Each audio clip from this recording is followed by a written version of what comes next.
Hello and welcome everyone to today's live stream. Today we're going to be covering chapter 4 of our compendium. This is the first chapter of the Revolutionary Era. And this chapter, called Join or Die, covers the years 1763 to 1775. So these are the 12 years leading up to the American Revolution, which will be chapter 5, which I'll discuss tomorrow on July 4th. And so today we're just going to be covering this chapter. And this chapter is, you can tag along and look at this page on our website, www.tarpeia.us. This is chapter 4 of the compendium. And each chapter has its own dedicated page, like what you see here. And each chapter is divided into sections. And so each section, like what you see here, has its own interactive timeline that consists of primary source documents and events of the period. And so this chapter is divided into 3 sections, and we're going to start with the first section. And so this section covers the years 1763 to 1766. This is the immediate aftermath of the French and Indian War. In Europe, the conflict is the 7 Years' War, but we're primarily focusing on the North American perspective. So, getting into the details, we try to explain all of the different treaties and alliances and all the important battles and all the important sides of the 7 Years' War in Europe in the previous chapter, which covered the French and Indian War as the fourth intercolonial war. And keeping track of European alliances is a challenge in itself. So we're just sticking to the North American colonial perspective of the war and the aftermath as well, and the English perspective. And so the very beginning of this section, and the first event of this chapter, is the start of George Grenville's as Prime Minister of England. So in previous chapters, we kept track of who is the King of England, France, Spain, who is the Holy Roman Emperor, who is the Pope, because knowing those people and knowing how they're related to each other and the alliances that they've formed is very important in understanding all of the wars that were fought in the previous chapters.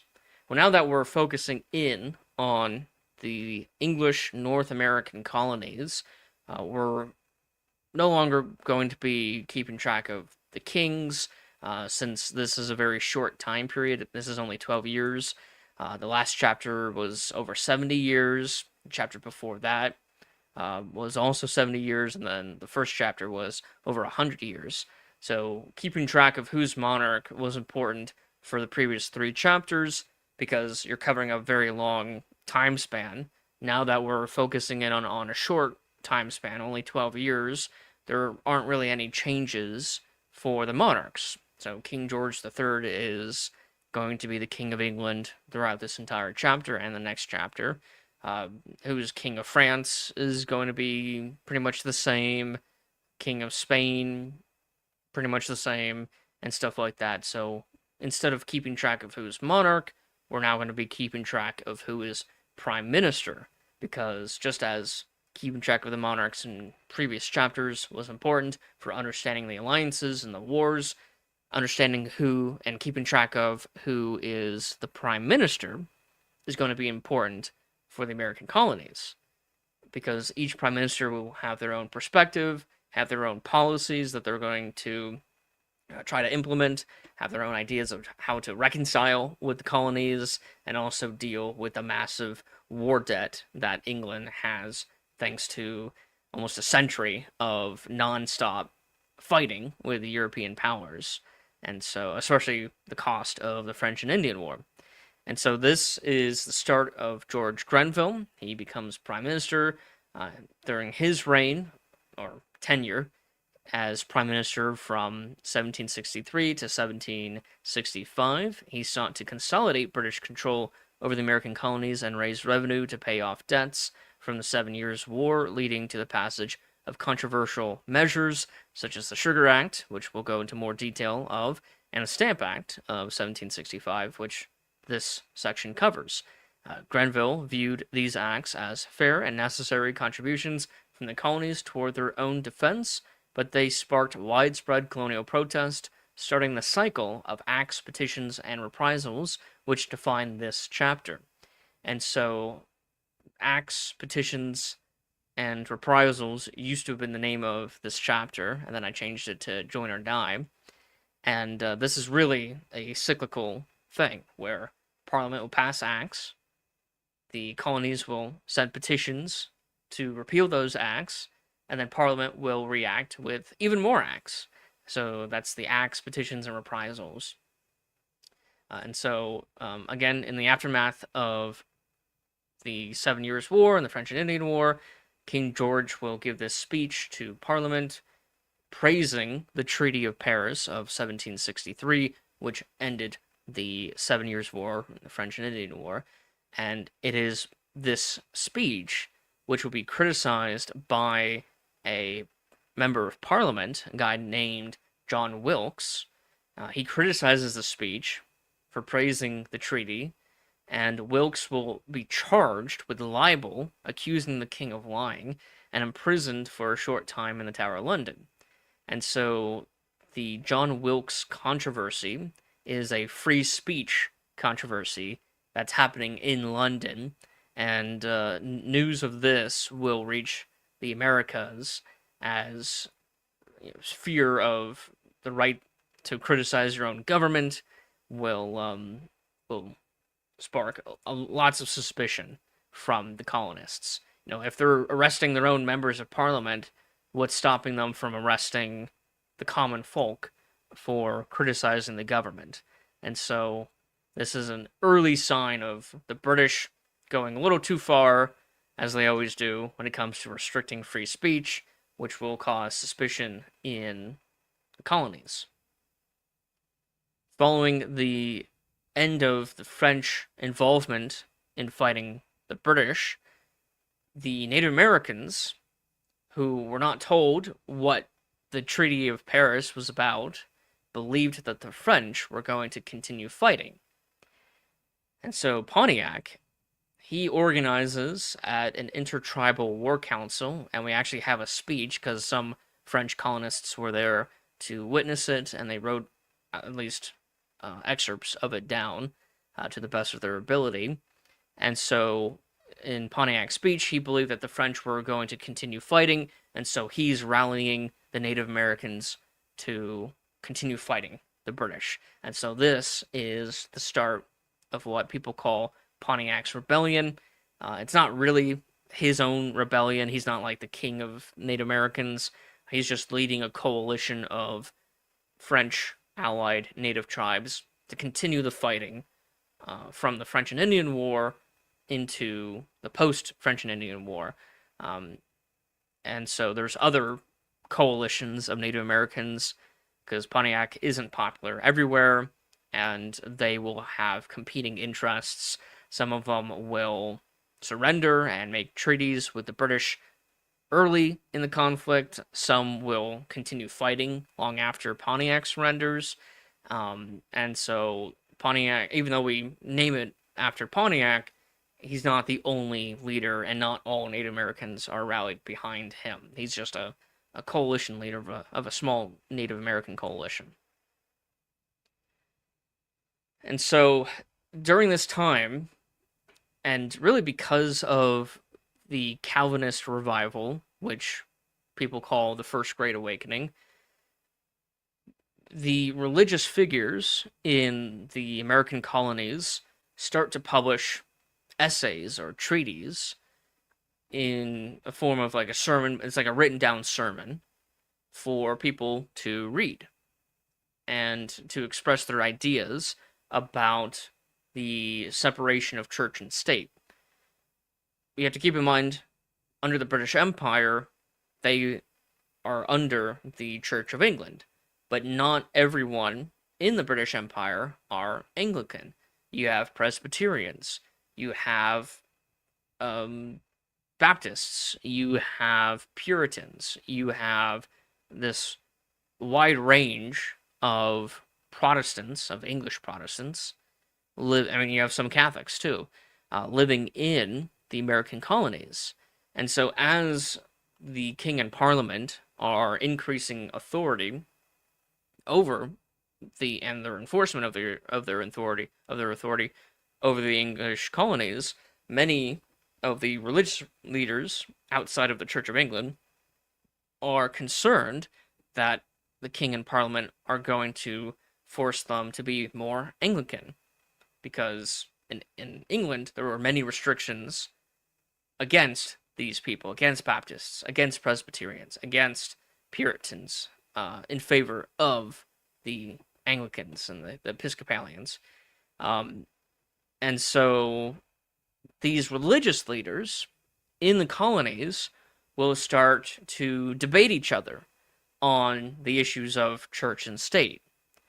And they're going to be debating each other through writing essays in and publishing them in newspapers. This will be taken up by political leaders during this section, debating political issues. So the use of newspapers to express ideas, to critique and criticize the government, and spread awareness of their concerns as religious leaders outside the Church of England, that media, using newspapers to convey ideas, will be taken up by non-religious leaders, by political leaders, by lawyers, by assemblymen in the colonial assemblies, the legislatures of the colonies, for debating and criticizing the government on political issues. So it's interesting to see the transition, this evolution of conveying information, of this media, go from a religious context more into the political context in this very timeline, in this section. And we have a couple battles. We add events to the timeline to provide context to what's going on. So you have the Siege of Fort Detroit. This is during Pontiac's Rebellion. Battle of Point Pelee,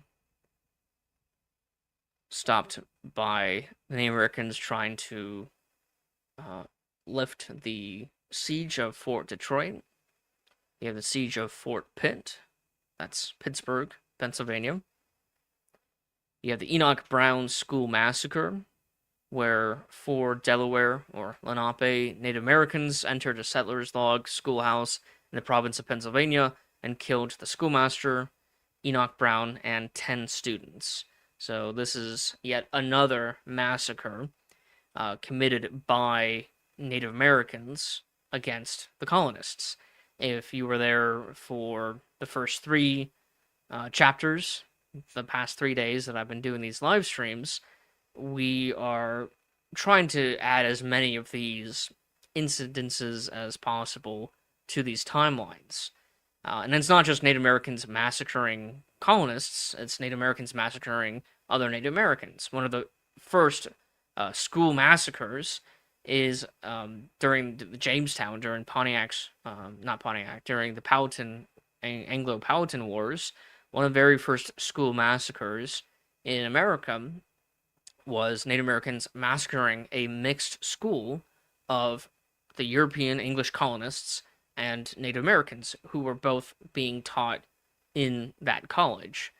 And so school massacres are one of the first massacres against English colonists by Native Americans, along with other massacres like the Jamestown Massacre. And so this is just the continuance of a very, very long and bloody history of massacres. There will be reprisals by the colonists.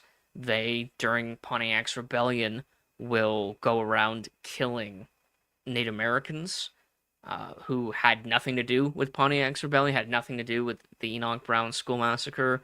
And so that, yet again, continues the cycle of violence against non-combatants, against civilians, people who had nothing to do with the violence.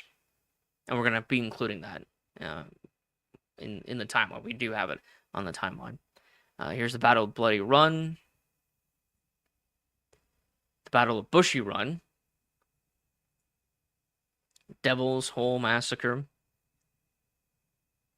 And by the time you get to the Royal Proclamation at the end of 1763, most of the fighting in Pontiac's rebellion is pretty much over. There's still going to be skirmishes happening, but all of these major sieges and battles are pretty much over by this point. So the fighting itself only lasts a couple of months, from May to around November, December of 1763. And as you can see on the timeline, on October 7th, 1763, the king issues a royal proclamation for limiting the boundaries of the colonies. Now, there's a couple misconceptions that I always hear when people talk about the royal proclamation of colonial boundaries. It did not ban the colonies from expanding. It limited how the colonies can expand. It cannot expand into allied native territories. Whenever I hear other people, like other educators, talk about this, they say that the colonies cannot expand to any native territories. No, it specifically says allied native territories. And if you know anything about this time period, most native tribes are not allied with the British. Most native tribes are allied with the French. And so this protection of native land does not apply to most Native Americans. And also, it doesn't ban the purchasing of native allied lands. It only restricts it to where you have to get permission to buy the land from the royal governors. And so the royal governors can still just allow the purchase to happen. So this wasn't really all that much of a restriction. And also there was numerous, proclamations and restrictions like this in British history. All the treaties with all the Native Americans, each one limited the expansion of the colonies, but then each one was broken by the British. So a lot of people say, oh, well, America made all these treaties, and then we broke all the treaties. Where do you think we got that tradition of breaking treaties with Native Americans from? We got it from the British. The British would make a treaty, and then something will happen, most likely by the fault of the British, that will start a war and annul the treaty, and then the British will take more land and then make a new treaty that will expand the territory of Britain, and Britain will do this over and over and over again. So, the idea that the British actually cared about Native Americans is pretty laughable. They absolutely hated Native Americans, especially the British aristocracy and the generals, the British generals. I mean, there was an infamous British general during this time, and I'm going to have to add him to the timeline. He fought in the French and Indian War, and he'll be in charge of fighting in Pontiac's rebellion.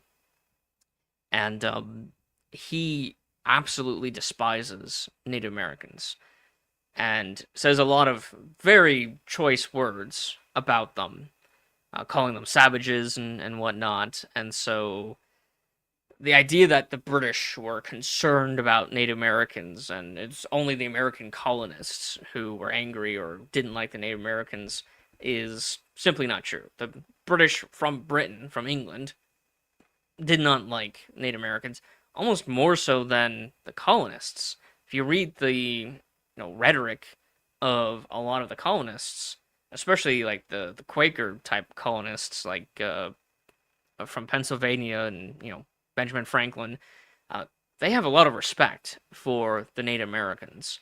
It's the British aristocratic generals from England who don't like the Native Americans more so than the colonists. So this document does not actually protect native land. It actually gives a bunch of territory to British officers. So that kind of contradicts the idea that this is to protect native land.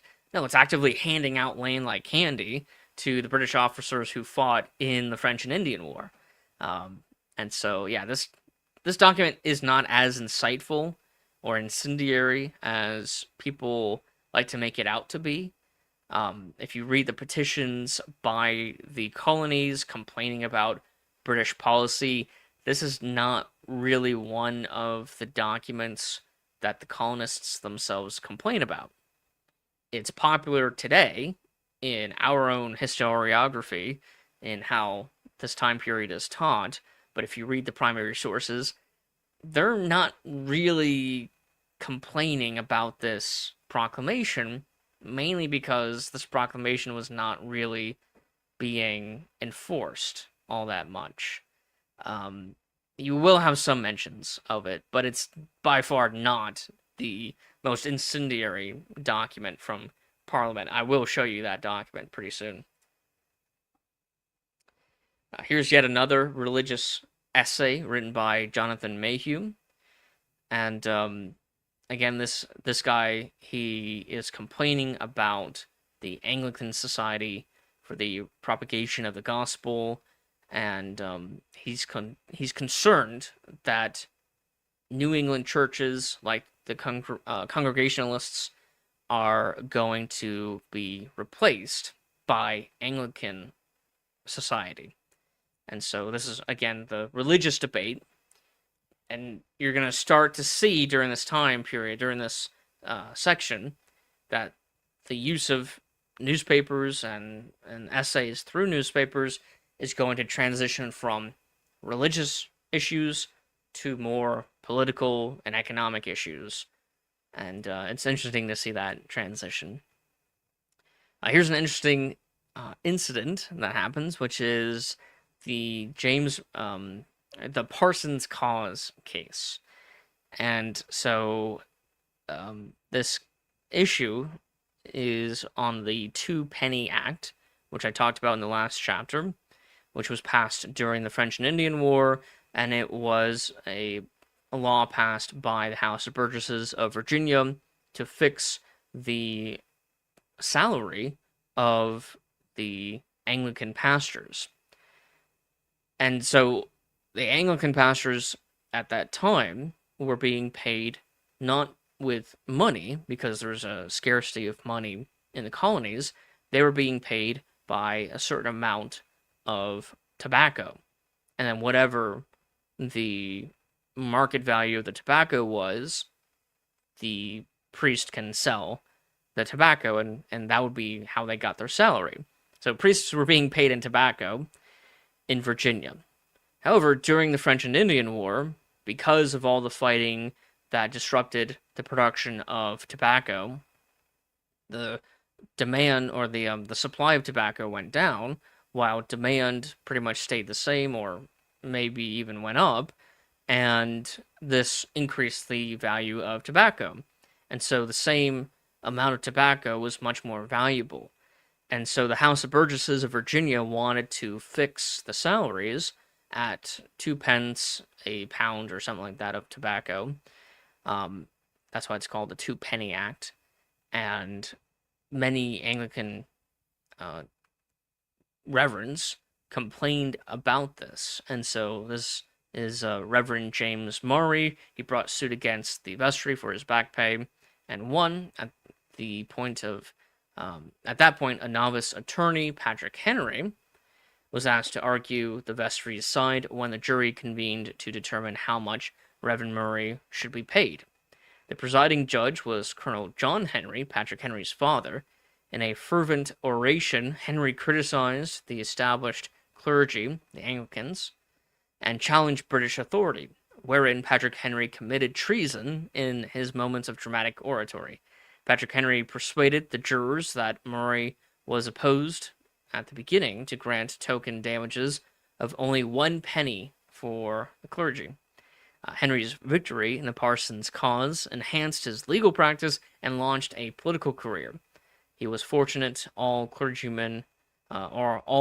members did not gather together and petition the king, including charges of Henry's words of treason, such as calling the king a tyrant. And so what's going on is James Murray, an Anglican reverend, he will sue to get paid more than the Two Penny Act was giving, because he wanted to get paid in the tobacco and then sell it at the high market value of the tobacco. And so the court ruled in favor of the Reverend James Murray, but then a separate jury would needed to determine how much of that back pay was owed. And this is when Patrick Henry, he comes in and he argues that sure, James Murray deserves back pay, but we're only going to pay him 1 penny of back pay. And again, it's impressive that James Murray and the other clergy, the Anglican clergy, did not bring this issue up to Parliament. I'll have to do more research as to why not. But as you can see, this religious issue regarding the Church of England and its authority within the colonies will morph from a religious issue into a more political issue. And Patrick Henry is one of the first people to bring it from a religious issue to a political issue. Like I mentioned a few minutes ago, the English colonists in Pennsylvania, they will enact vengeance on Native Americans for incidences, for raids like the Enoch Brown School Massacre. However, they will kill Native Americans who had nothing to do with the massacre or with the broader Pontiac's rebellion. So this is yet another example of wanton violence against non-combatants, civilians, that was completely unnecessary. And the people who did this, the Paxton Boys, will actually be a target for the Pennsylvania government. And these guys will actually try to raid Pennsylvania, Philadelphia, and it's Benjamin Franklin who will stop them, which is interesting. Here's yet another political and religious essay by Thomas Seeker, responding to Dr. Mayhew's observations. This primary source document before. And then here is one of the first political essays. So as I said before, the essay, the medium of newspapers and writing political essays will begin talking about religious issues, mainly the authority of the Church of England in the colonies. Now we're going to see a transition during this section away from religious issues to broader political issues. And Arthur Lee will be one of those people. This is one of the first political essays criticizing the British governmental policy. Here's a interesting essay on crimes and punishments, written by an Italian guy.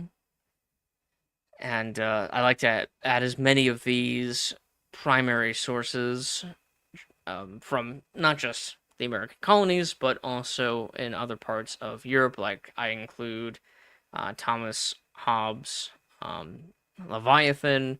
I include John Locke's Second Treatise on Government.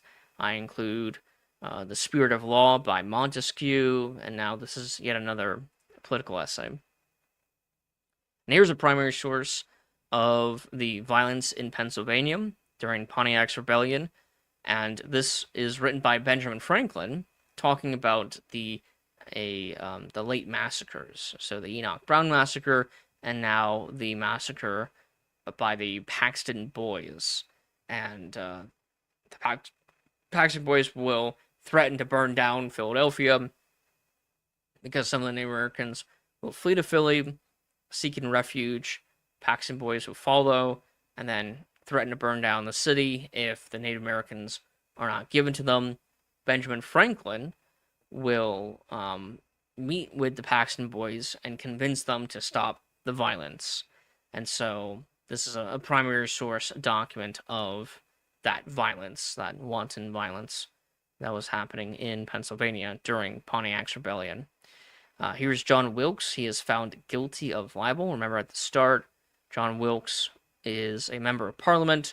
He will criticized the king for a speech that he gave about the Treaty of Paris of 1763, and James Wilkes, or John Wilkes, will be arrested, and this is an issue of freedom of speech.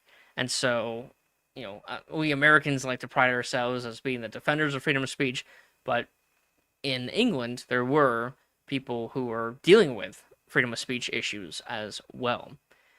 So it's not just an American value, it's a British value, at least by the British people, not really by the king. The king and parliament do not really believe in freedom of speech because they arrest people that they don't like the speech of. Sound familiar? This is James Otis Jr. He debates taxation in the Massachusetts General Court. The colonies are now becoming more aware of British policy in the aftermath of the French and Indian War, as Britain will start to enforce more and more and pass many more acts to regulate the colonies, and so the colonies themselves will start to deliberate on what to do about this. How do we react to British encroachments of our authority to govern the colonies ourselves? And they're going to start at the local level and then the colonial level, and then they make their way up to the United Colonies level. And this chapter shows that progression. And so this is now from the local to the General Court of Massachusetts and Boston, which is the colonial level. And James Otis Jr., he becomes a very important early founder, early patriot. George Grenville, he is the prime minister, begins to discuss the stamp tax. And there are some representatives in Parliament, specifically the House of Commons, who are friends with American colonists, and so they're sending information back to the colonies. And so news of this Stamp Act will reach the colonies a year before the Stamp Act is actually passed, and many of the colonists and their colonial petitions will include the pending stamp tax. And so we'll see how that goes later in this very same section. On April 5th, 1764, the Sugar Act is passed. This placed duties on certain goods from the colonies, including sugar, molasses, rum, and a bunch of other products as well.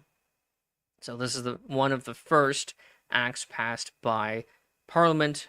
I mean, this is the first act passed by Parliament during this time, so post French and Indian War, where that will anger the American colonists. So the Sugar Act will be mentioned a lot in the early petitions. And then you also have the Currency Act of 1764. There was a previous Currency Act of 1751 or 52 in the previous chapter, and this Currency Act expanded that. That act pretty much only impacted the Pennsylvania colony, but now this act affects all the colonies.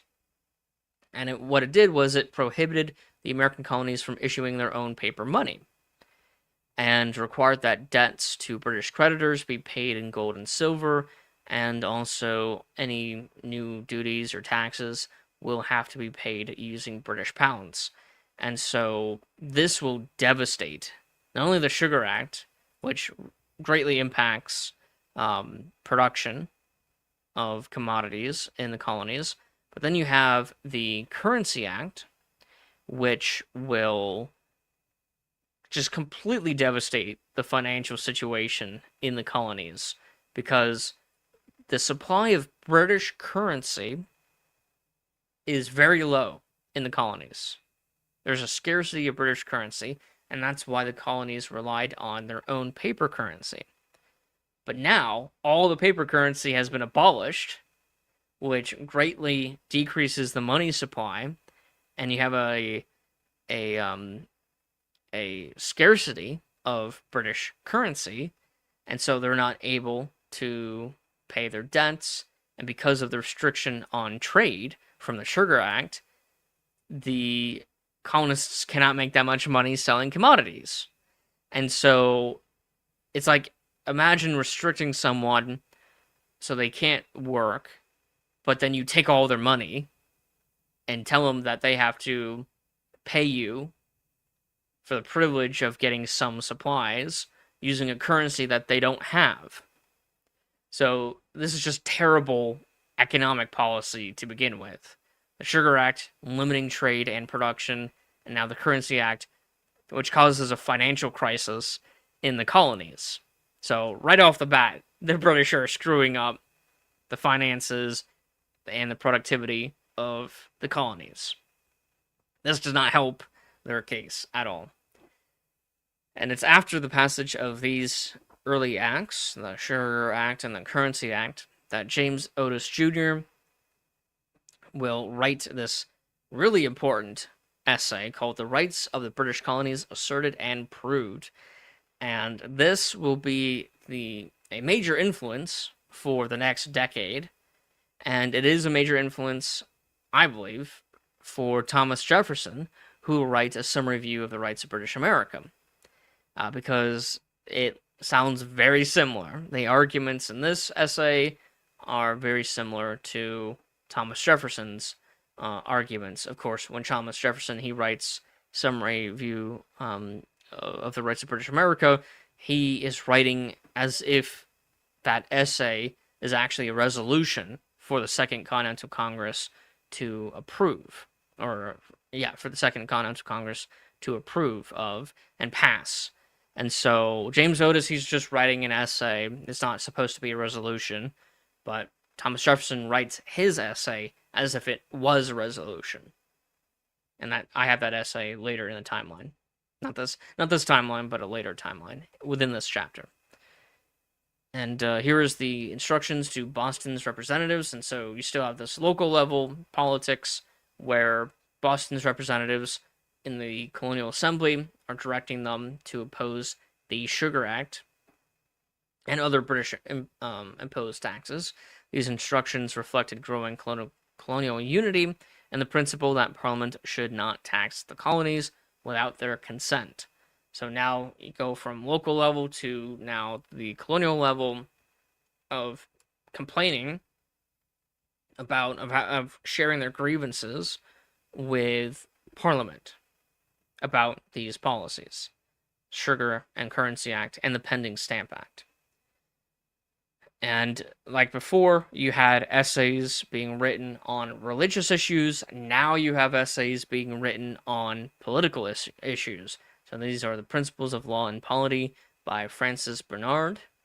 And he is going to be defending constitutional monarchy and parliamentary sovereignty and the authority of the imperial government within the British Empire. And so he's going to argue that the colonies are secure of their liberties by Britain, but the colonies are subordinate. So he's a loyalist writing a political essay. Here's another loyalist, Thomas Hutchinson. He is the governor of Massachusetts at this time, and he writes a brief state of the claim of the colonies. And so we do not just include political essays written by the patriots, the people who are grieving about all of these restrictions by Parliament. We're also including essays from loyalists, from people who say these restrictions are maybe not all good, but Parliament does have the authority to pass these regulations, the Sugar Act and the Currency Act and the pending Stamp Act. And so here's two primary source documents from the loyalist perspective of what they thought Parliament had the right to do. Here is a treaty, and the Native American treaties were wampum belts, which are these shells that are put on a string, and it looks like a belt. And so this is what the actual treaty looks. Or this is a recreation of what the treaty might have looked like for the Treaty of Fort Niagara, where the Senecas will sue for peace, and they will no longer be part of Pontiac's rebellion. Here's the Sentiments of a British American by Oxenbridge Thatcher, and he will criticize British policy. So here's another political essay written by a patriot, someone who criticizes the authority of Parliament. And now we finally get to the good, juicy part of this module, this first half of this timeline of this section, which is the colonial petitions themselves. So the colonies, the General Assemblies, they meet individually, and they will write these petitions. And I've gathered as many petitions as I can find, and these petitions are specifically against the Sugar Act. Some of them mention the Currency Act, and a few of them mention the Pending Stamp Act. So the first one that we have is New York's petition. And what's interesting about this petition is they counter the argument that Parliament makes, where these taxes are just a way for the colonies to pay their fair share. Like, the colonies are not paying enough in taxes, and therefore, they should pay their fair share for their own defense. In this petition, New York will argue that New York, during the French and Indian War, paid above and beyond its fair share. It suffered greatly when it comes to manpower. It suffered greatly when it comes to trade and their expenses. So much so that Parliament actually gave New York a tax rebate, some tax deductions, or like a tax returns, for contributing so much above and beyond what they were required in the French and Indian War. So Parliament cannot argue, at least for New York, they cannot argue that New York did not pay its fair share in the French and Indian War, therefore justifying these taxes, when Parliament recognized during the French and Indian War that New York contributed above and beyond what was required of them to contribute for the war effort. And so the whole idea that, the colonies are not paying their fair share in taxes, well, at least New York, they were paying their fair share of taxes. So much so that Parliament recognized that they were paying above and beyond their fair share in taxes and the contributions to the French and Indian War. And so you have that perspective in this petition, but you also have the idea of representation, of taxation without representation. That's a big common idea. Most people today, when we think of this time period, we think of no taxation without representation. Well, in this petition, all the way back in 1764, New York, at least, is saying even if the colonies had representation in Parliament, they would still be against the taxes, because the taxes are just bad economic policy to begin with. So it's not just about representation. It's about sound economic policy. What's good for the colony? Is it really good for the colony to, in 2 acts, restrict production and restrict trade, and then in the next act, the Currency Act, to abolish the colonial currencies and cause a financial crisis? Are these really good policies? Even if the colonies had representatives in Parliament, they would still be against these policies. And New York argues that in this petition. Here's yet another political essay. This is by Richard Bland, and he's a patriot. He's going to be arguing against these policies, and he's directly responding to some of the loyalists who are defending the policies and the authority of Parliament. Here is Connecticut's petition, And they're going to do something similar with New York, although they're going to be focusing on the idea of British rights. The rights of Englishmen is a common phrase used at this time, and this is drafted by Governor Thomas Fitch of Connecticut. Here is Massachusetts' petition, and again, they're going to argue that the idea of English rights is being violated by the Sugar Act, by the Currency Act, and by the pending Stamp Act. Stamp Act is not yet passed, but news of it being, going through Parliament has reached the colonies, and so the colonies are proactively complaining about the Stamp Act, while they're complaining about the Sugar Act and the Currency Acts. And then you have Rhode Island's petition of the Sugar and Currency Acts.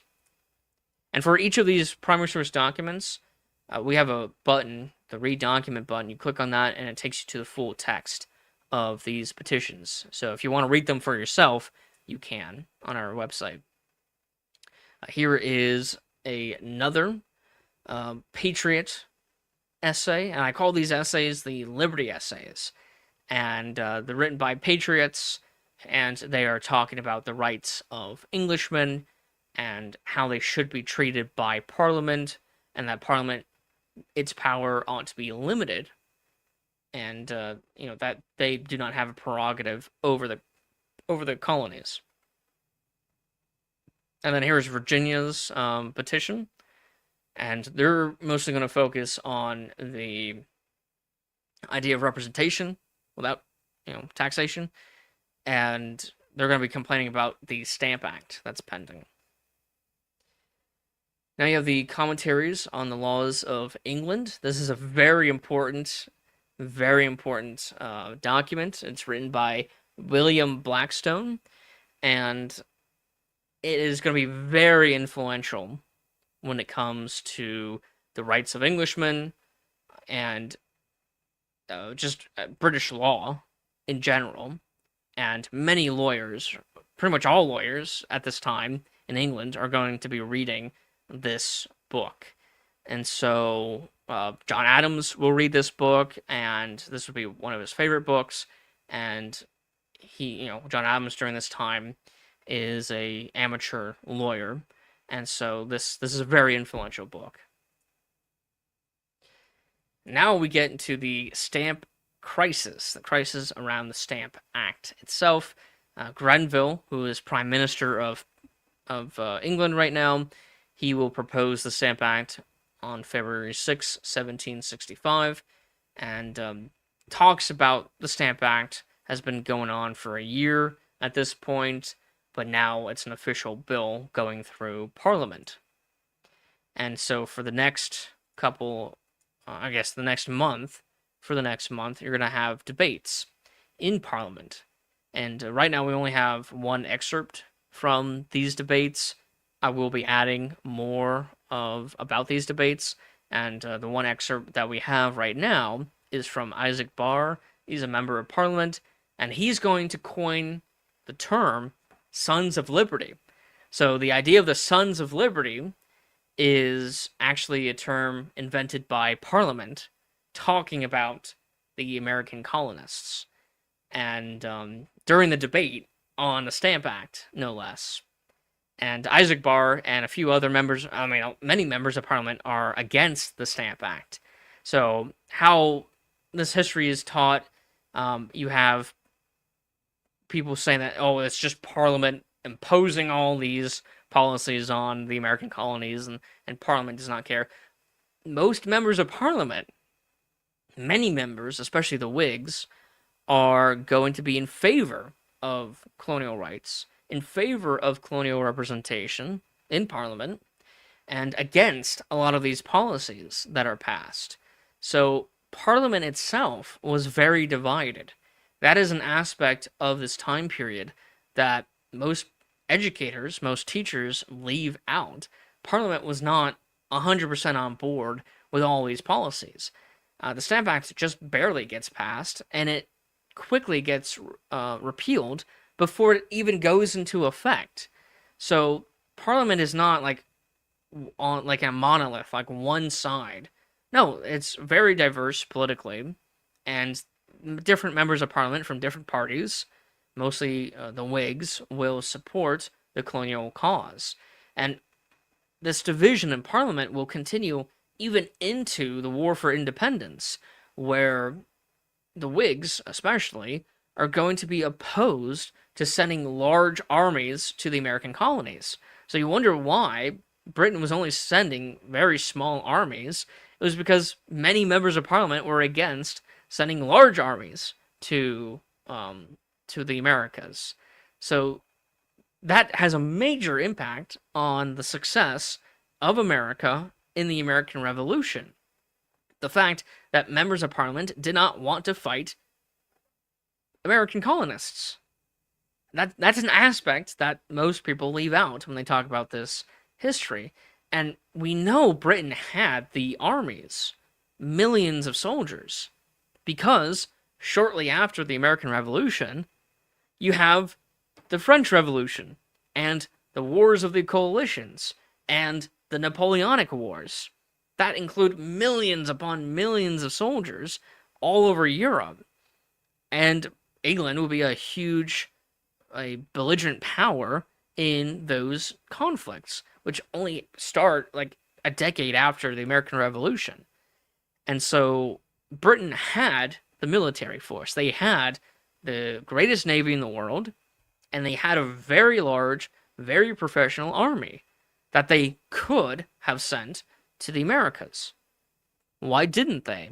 Well, because most of Parliament was against it.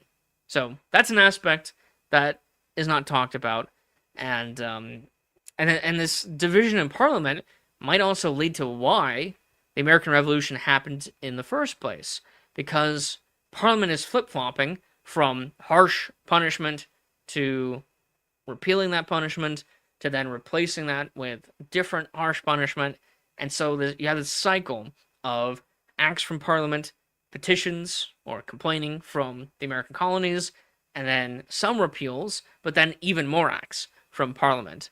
And so this cycle of, this repeating cycle of these acts being passed by Parliament and then repealed, and then it causes chaos, it causes uncertainty and suspicion and fear and paranoia that will grow within the American colonies until we had enough of the nonsense and we just rebelled. So it probably would have been best for Parliament side and for maintaining the empire if they stuck to a policy and didn't respect our repeals of it, but then added us into the representative body of Parliament, which most members, maybe not most, but a very large portion of Parliament, especially the Whigs, were okay with. They wanted the colonies to be represented in Parliament anyway. And so, it's just bad policy, bad politics, and bad timing, and bad enforcement of these policies that lead to the American Revolution. So, that was just me going on a rant about British Parliament. Let's go back into the primary sources. So this is the Stamp Act, and this required that many printed materials in the American colonies, including newspapers, legal documents, and playing cards, to carry a tax stamp authorized by Britain. So every single piece of paper pretty much had to have a stamp on it, and then those stamps were taxed. And that's how they raised the tax revenue, was because people had to pay to buy the stamps. And so the act sparked widespread colonial protest, uniting diverse groups in opposition to taxation without representation and questioning Parliament's authority. And so before this, with the Sugar Act and the Currency Act, during the sugar crisis, most of the colonies are sending their own petitions independently. They're not working together on writing these petitions. New York sends their own petition, Connecticut sends their own petition, Massachusetts, Rhode Island, Virginia, all these colonies are complaining on their own, independently from each other. With the passage of the Stamp Act, this convinces the colonies to not send petitions individually, but to instead congress, which means to gather, congress, and write a petition as a united front against Parliament. And so the Stamp Act will lead to what will become known as the Stamp Act Congress. Congress, to gather. That's what Congress means. Also, a very important, if anything, this act, the Quartering Act of 1765, not to be confused with the Quartering Act during the Intolerable Acts. There's a separate Quartering Act as part of the 5 Intolerable Acts.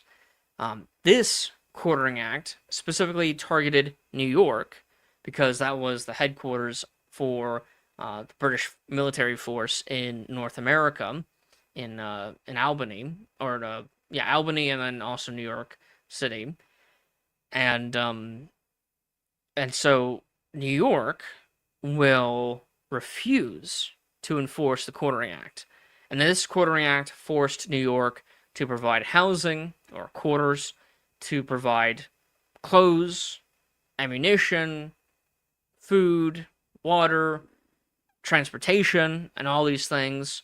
And New York, the colony of New York, will refuse to give all these things to the soldiers. This will lead, and I will show you on the timeline, to Parliament revoking the New York colony, of abolishing the General Assembly of New York. Ironically, New York will concede and follow this act before news of the abolishment of the New York General Assembly reaches the colonies. And so Parliament quickly rescinds the revoking of the New York colony, but news of it reached the colonies too late, and the colonies freak out. So the Quartering Act of 1765 is even more incendiary than the Stamp Act itself. The Stamp Act doesn't even go into effect and doesn't have any real impact on the colonies. The Quartering Act and the reaction of Parliament to abolish the Colonial Assembly of New York for refusing, at least temporarily, to enforce the Quartering Act, that very event will be mentioned in the Declaration of Independence when it talks about the General Assemblies being abolished by Parliament and the King.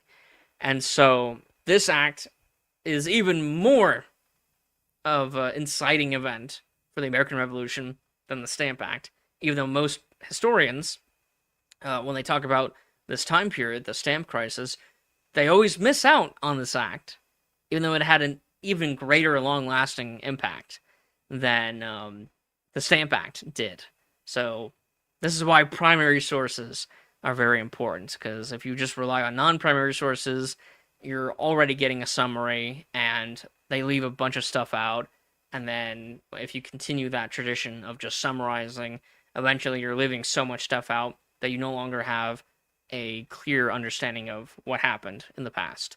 And so relying and looking towards primary sources is very important, and that's the whole point of our project, is to make the primary sources known, but also provide the full text of each of these documents so that you guys can study it. And so here is the proposed Virginia resolutions responding to the Stamp Act. It was drafted by Patrick Henry. So the House of Burgesses, which is the Virginia General Assembly of the colony of Virginia, debated a series of resolutions drafted by Patrick Henry, asserting that Virginians possessed the same rights as Englishmen, and could only be taxed by their own elected representatives, The resolves challenged Parliament's authority to levy internal taxes, which they called the Stamp Act as an internal tax, as opposed to most of the duties, which are external taxes, taxes on trade. It's basically just a tariff or a tax on, like a sales tax. And then these resolves challenged Parliament's authority to levy internal taxes on the colonies and declared that the House of Burgesses alone held the right to tax the people of Virginia, although some of Henry's more radical resolutions were rejected or later rescinded.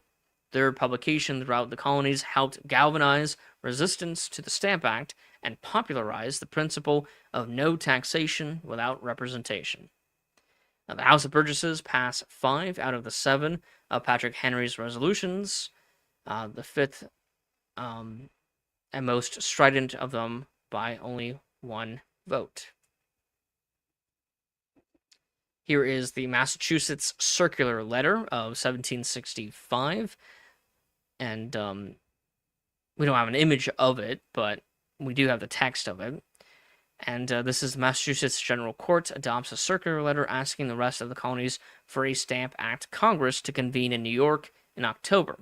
So Massachusetts is the one to send a circular letter, which is just a public letter, an open letter, asking the other colonies to join Massachusetts in New York to have a Congress. Again, Congress just means to gather and talk about the Stamp Act and how they're going to address Parliament as a united front. Here's a very famous essay called The Late Regulations. It's a pamphlet written by John Dickinson. John Dickinson will become, as many of these men will become, a founding father. Although he was against independence, so he was almost a loyalist. But after independence was passed, and his vote was, he abstained from voting for independence. After independence is passed, then he joined the revolution. So he was a reluctant patriot. He didn't want to secede from the British Empire, but after his state of Pennsylvania did, he decided to stick with Pennsylvania and not with the British Empire. And so people have very strong attachment to their colonial identity. And this very strong attachment to their colonial identity will continue long after the establishment of the United States as loyalty to state identity, which will have a major impact on the Civil War. But that's a much later chapter. That's like 9 chapters from now. And so, let's see, here's another document. The Board of Trade declares Henry's resolves, the one passed by Virginia, an attack on the Constitution, that's the British Constitution, calling the resolves opposing the Stamp Act passed in May by the Virginia House of Burgesses an attack on the British Constitution. The Board of Trade recommends tough action by the Crown to enforce the Stamp Act and other laws. Also, the cabinet reports to King George III that opposition shown by the Virginians is a matter too important not to be left to Parliament. So now you have this advisory board called the Board of Trade, which is an advisory board to the king. This board will advocate for the king to take more interest and involvement in this imperial crisis.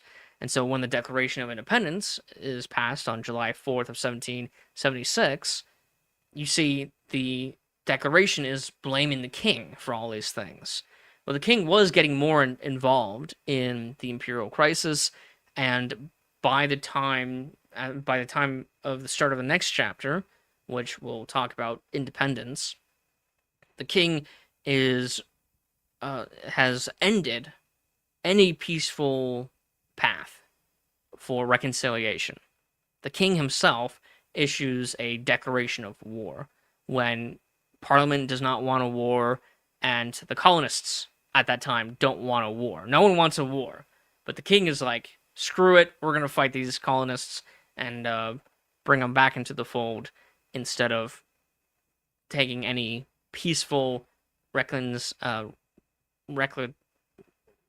the word is, any peaceful means of reconciling with the colonists. And so the American colonists are very much blaming the king, and it really is the king's fault. Like King George III is a terrible king.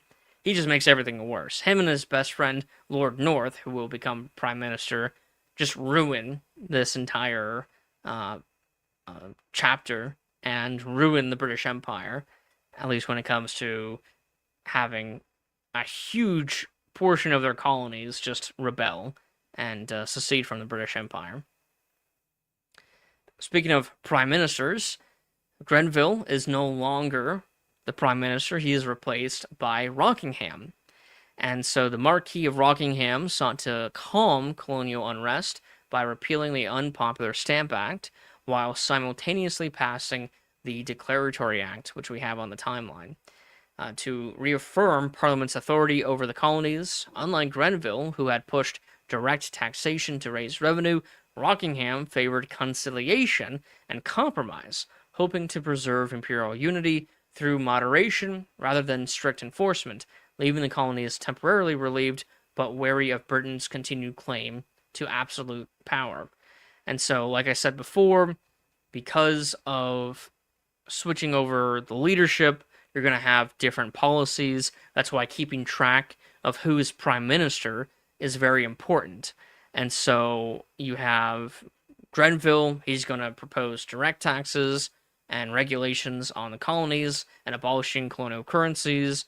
And now you have now you have Rockingham. He's going to be pulling a lot of those restrictions back, repealing them. He's going to repeal the Stamp Act before it even goes into effect, and he's going to repeal the Sugar Act, and he's going to pass a few acts to open trade. And but he does pass one act, the Declaratory Act, which will be even worse than all the acts passed under Grenville, and I'll talk about that in a couple of minutes when I reach the act itself on the timeline.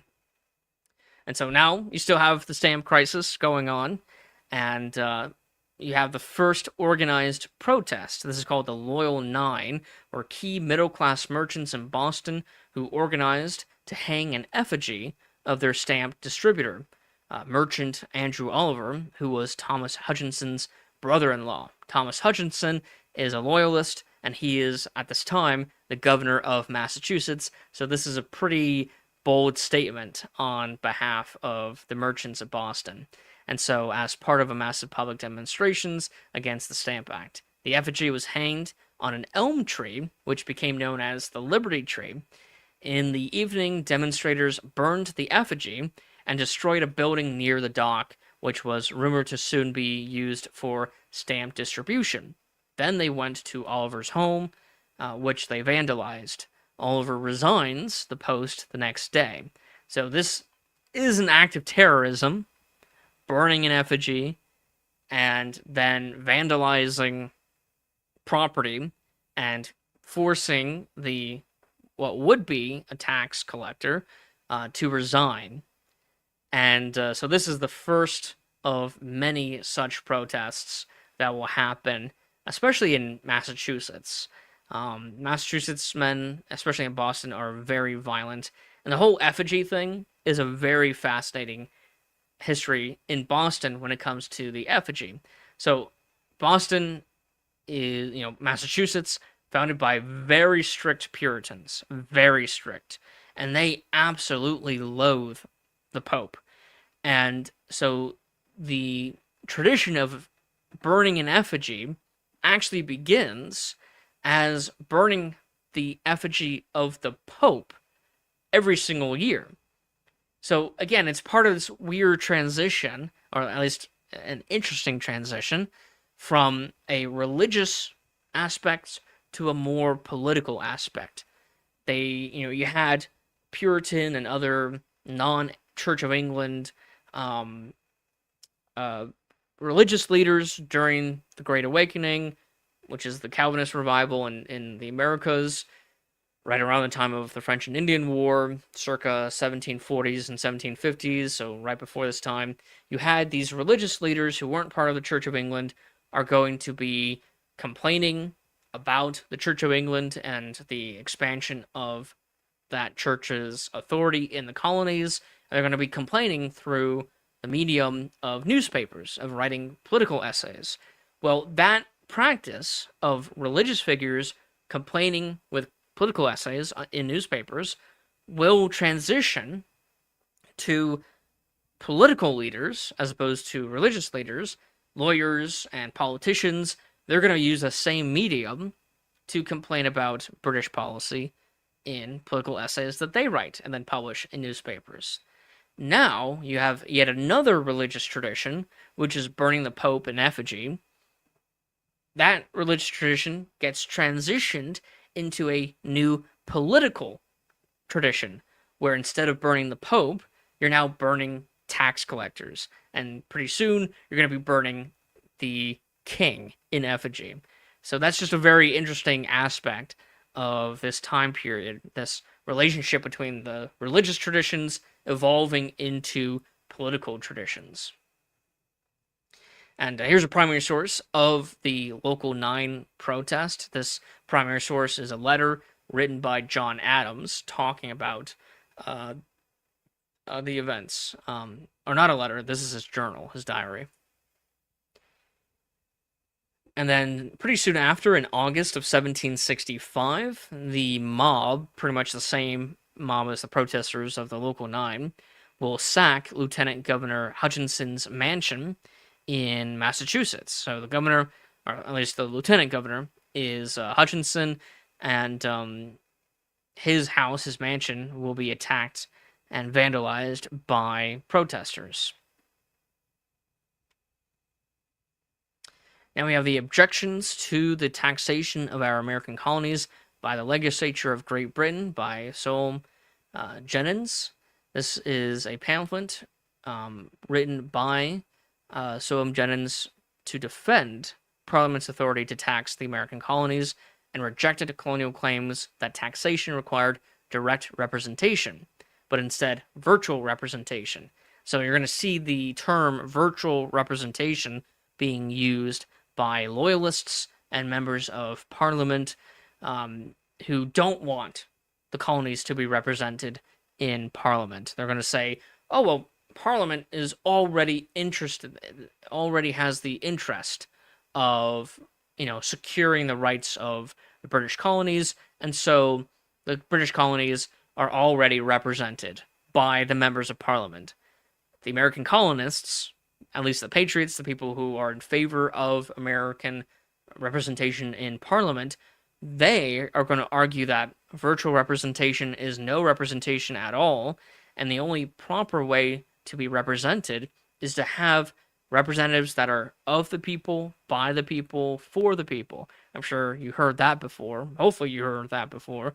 But the idea that a representative must be of the people, meaning someone who is actually from the people themselves, a person who is from a certain political community, like the colonies, who is of the people, by the people, means elected and chosen by the people, and then for the people means that these representatives, who are of and by the people, will fight for the interests of the people. And so there were no members of Parliament at this time who were of the people, by the people, for the people of the American colonies. And so the idea of proper representation or direct representation is a representative who is of the people, by the people, for the people, as opposed to virtual representation, which is, oh, well, Parliament can claim to care about the colonists, therefore the colonists are represented by that member of Parliament, even though the colonists didn't elect that member of Parliament, nor does the member of Parliament come from the colonies, nor does he even really care about the colonies all that much. Here's Pennsylvania's resolves on the Stamp Act, and this is going to be passed just before the Stamp Act Congress.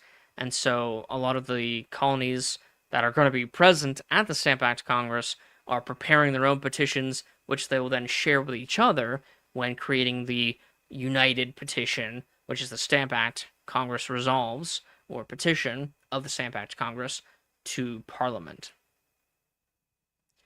Same thing in Massachusetts.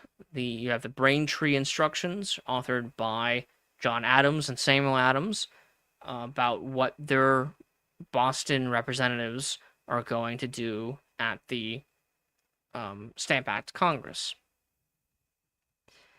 You have this political essay published in a newspaper, the Boston Gazette, and it's a public letter to the people of Massachusetts, signed by B.W., and it is addressed to the people of Massachusetts in defense of Parliament authority during the escalating Stamp Act crisis.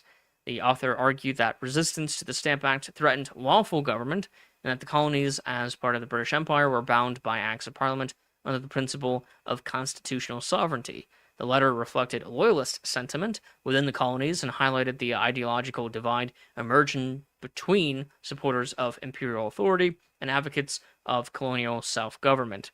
So again, we don't just include the essays and political ideas of the patriots of the colonial cause. We also include the primary source documents and the opinions and ideas and arguments of the loyalists and the people who were in favor of maintaining the parliamentary control without any representation by the colonies. And now you have the Stamp Act Congress, which convenes in October of 1765, where delegates from 9 colonies convene in New York City for the Stamp Act Congress to coordinate a unified response to the Stamp Act imposed by Parliament earlier that year. The Congress issued a Declaration of Rights and Grievances asserting that taxation without representation violated the rights of English subjects, and that only colonial assemblies possessed the authority to tax the colonies. This meeting marked the first time marked one of the first major examples of intercolonial cooperation and helped lay the groundwork for later continental congresses during the American Revolution. So the framework of the First and Second Continental Congresses, and really the framework of our current Congress, was started by the Stamp Act Congress. And we actually have the Stamp Act Congress resolves, and I made a video of myself reading these resolves, so you can watch that, or you can read the resolves yourself. Massachusetts will reply to Governor Bernard, and this is a formal reply by the General Assembly, defending its opposition to the Stamp Act and asserting the constitutional rights of the colony. The House argued that taxation without representation violated the rights of English subjects and maintained that colonial assemblies retained authority over internal taxation. The response deepened the conflict between royal governors and colonial legislatures. Keep in mind, in the Declaration of Independence, they're not just blaming the king, they're also blaming the royal governors. At least they mention the royal governors a few times.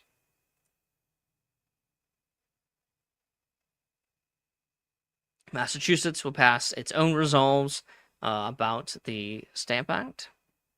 George Mercer, confronted by an angry mob, Virginia's lieutenant governor rescues the colony's stamp distributor, George Mercer, from an angry crowd in front of a coffee house. So all the protests and violence against tax collectors is not just local to Boston or the colony of Massachusetts. It is widespread among the colonies. And this guy would resign pretty much the next day. While you have the petitions being sent by the colonial legislature, you will have these boycotts. And so this is one of the first boycotts of British goods, which they call it a non-importation agreement. That's just a boycott. And this is done by New York merchants. And they will last about a year. before having to be renewed, and they're going to publish the list of those merchants who didn't boycott. And so a lot of those merchants are going to be attacked by mobs. So it's not just the tax collectors or the stamp distributors who are going to be attacked by mobs. It's also colonial merchants who are not going to participate in the boycotts. They're also going to be attacked by mobs. So they're basically doxxed by their fellow colonists in order for them to get attacked. You have South Carolina resolves against the Stamp Act. Connecticut will send its own resolves. And here's a very interesting read. Considerations of Imposing Taxes by Daniel Delaney. And he writes this long essay, beautifully written essay, on why taxation must be done through representatives with consent of those taxed. So if you want a more complete argument, legal argument, and moral argument too, as to why representation was so important when it comes to taxation, then I would highly suggest you read this document by Daniel Delaney. Like I said before, in Parliament is not 100% on board with the Stamp Act. And so here's a primary source by William Pitt. He gives a speech against the Stamp Act in favor of repealing the Stamp Act. So the Stamp Act hasn't even gone into effect yet. And now you have all these protests, and even Parliament is debating whether or not they should repeal the Stamp Act. And so during the debates in Parliament, William Pitt, this is William Pitt the Elder, will give this speech. And I made a video of me reading that speech that you can listen to on our YouTube channel. Ben Franklin, he is in England at this time. He's living in London, and he is going to represent the colony of Pennsylvania. And so he testifies before the committee of the House of Commons on the unpopularity of the Stamp Act in the colonies and claims it is unenforceable. He argues that an internal tax, it is that as a internal tax, it is unconstitutional, whereas external taxes, like the duties, such as trade regulations, do not require the consent of the colonial assemblies. Here's an infamous event. This is one of the first instances of tarring and feathering of a tax collector. And so, well, there's actually a Captain William Smith, a sea captain in Norfolk, suspected of informing customs officials about colonial smuggling, was seized by an angry crowd during the Stamp Act crisis and became the earliest well-known victim of tarring and feathering.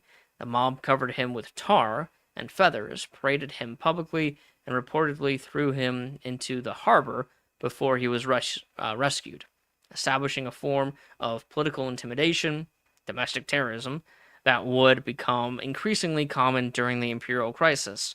He will be one of around 70 reported cases of tarring and feathering in the next decade. So, first well-known case, and he is the first of 70 recorded cases of tarring and feathering. Northampton, Virginia, County Court declares the Stamp Act unconstitutional. So you have a lot of local effort in order to push back against Parliament. Many times when I hear people, especially like YouTube historians, talk about the American Revolution, especially from a class standpoint, they will usually argue that the American Revolution was the rich convincing the poor to fight the British Empire. That's simply not the case. Many of these efforts against the British Empire, many of these movements, many of these actions are done by the poor, by the average colonist, and by the middle class, if you will, not by the super elite who will be loyal to um, Parliament. At least most of them will be loyalists. So, the American Revolution was not really the rich and powerful fighting for their own private interest, convincing the poor to fight for them. It's a lot more complicated than a simple class exploitation thing. So I'll be more than happy to debate anyone who who try to make that argument. But at least for here, Northampton County Court proceeds to do business without stamped paper, declaring the Stamp Act unconstitutional and therefore not binding on Virginians. Leadtown resolves to protest the Stamp Act. Again, you have local engagement, local protest, local demonstrations of not enforcing the law, which will contribute to the American Revolution and the War for Independence. So again, it's not a top-down approach. It's a mix. You do have some elites, the wealthy of colonial society, who are against British authority, but you also have many, many local leaders and people of the communities, the common folk, who will participate in these demonstrations. Here's another essay written by Richard Bland. An inquiry into the rights of the British colonies argues that Parliament not only lacks the authority to tax the colonies, it also does not have the power to legislate for them in any way, because Americans are a distinct people from the inhabitants of Britain. So this is a break in what many colonists, even patriots, will argue. So most patriots at this time are arguing that they are still British subjects that deserve the same rights as their fellow Englishmen in England. Now, we're starting to see some people, like this, Richard Bland, argue that Americans are a distinct group of people. This is not common, at least not yet, for people to consider Americans to be distinct. This is not an argument that the American colonists want to make, because the main argument that they're making is that they're English subjects, they're English citizens who deserve the same English rights.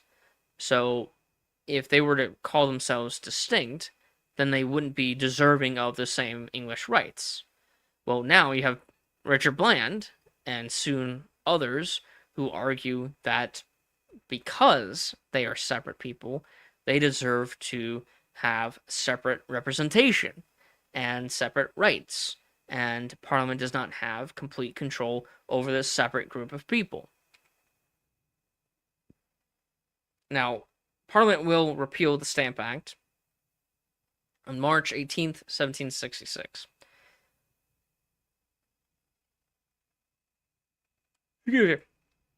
On the same day that the repeal of the Stamp Act happened, you have the Declaratory Act. And so, same day, and this is going to be the most insightful, it is the most incendiary policy that Britain will pass. And it is a very short act. All that it's doing is saying that Parliament had full authority to make any law to bind the colonies in all cases whatsoever. In all cases whatsoever, to bind the colonies in all cases whatsoever is going to be repeated in so many petitions. And when you read the Declaration of Independence, when you read in the beginning, it talks about Parliament and the King trying, or most of the King, trying to establish an absolute tyranny. This is what they're talking about. in the Declaration of Independence, because Parliament, and nominally the King, is arguing that they can bind the colonies to pass laws binding the colonies in all cases whatsoever. That is absolute tyranny.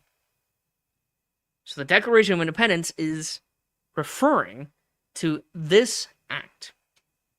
And it's not just the Declaration of Independence, it's going to be other petitions, like petitions passed by the First Continental Congress, and some petitions passed by the states or colonies and by the Second Continental Congress, not including or including the Declaration of Independence. So this is a very important act. This is probably the most important act that Parliament passes, which absolutely angers the American colonists. And it happens on the same day as the repeal of the Stamp Act. Both of these acts are passed on the same day. It takes a little while, but news of the repeal of the Stamp Act will reach the colonies on May 16th, 1766.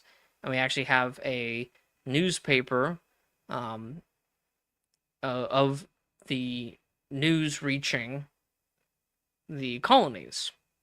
And so news of the repeal of the Stamp Act reached the American colonies, spreading quickly through ports and colonial capitals as merchants, newspapers, and officials confirmed the decision of Parliament. The announcement was met with widespread public celebration, including bonfires, public gatherings, and expressions of loyalty to the crown, reflecting relief at the end of the immediate crisis, the stamp crisis. However, the accompanying Declaratory Act, which affirmed Parliament's authority over the colonies, ensured that underlying constitutional tensions remained unresolved and would soon reemerge in new forms of the imperial conflict. So, Declaratory Act, very important. And the phrase binding the colonies in all cases whatsoever is exactly why I chose the name of this section, binding the colonies in all cases whatsoever. So binding the colonies. And this is a play on, because not only is it directly referencing this act, the Declaratory Act, but it's also talking about how the colonies themselves were binding together in the Stamp Act Congress. So Parliament and its decisions, its policies of binding the colonies under the authority of Parliament were also binding the colonies to each other to fight Parliament. So binding the colonies as a name for the section is a play on what Parliament believes that they have the power to do, but also with what the colonies are doing, which is binding together. So I thought choosing that name was smart.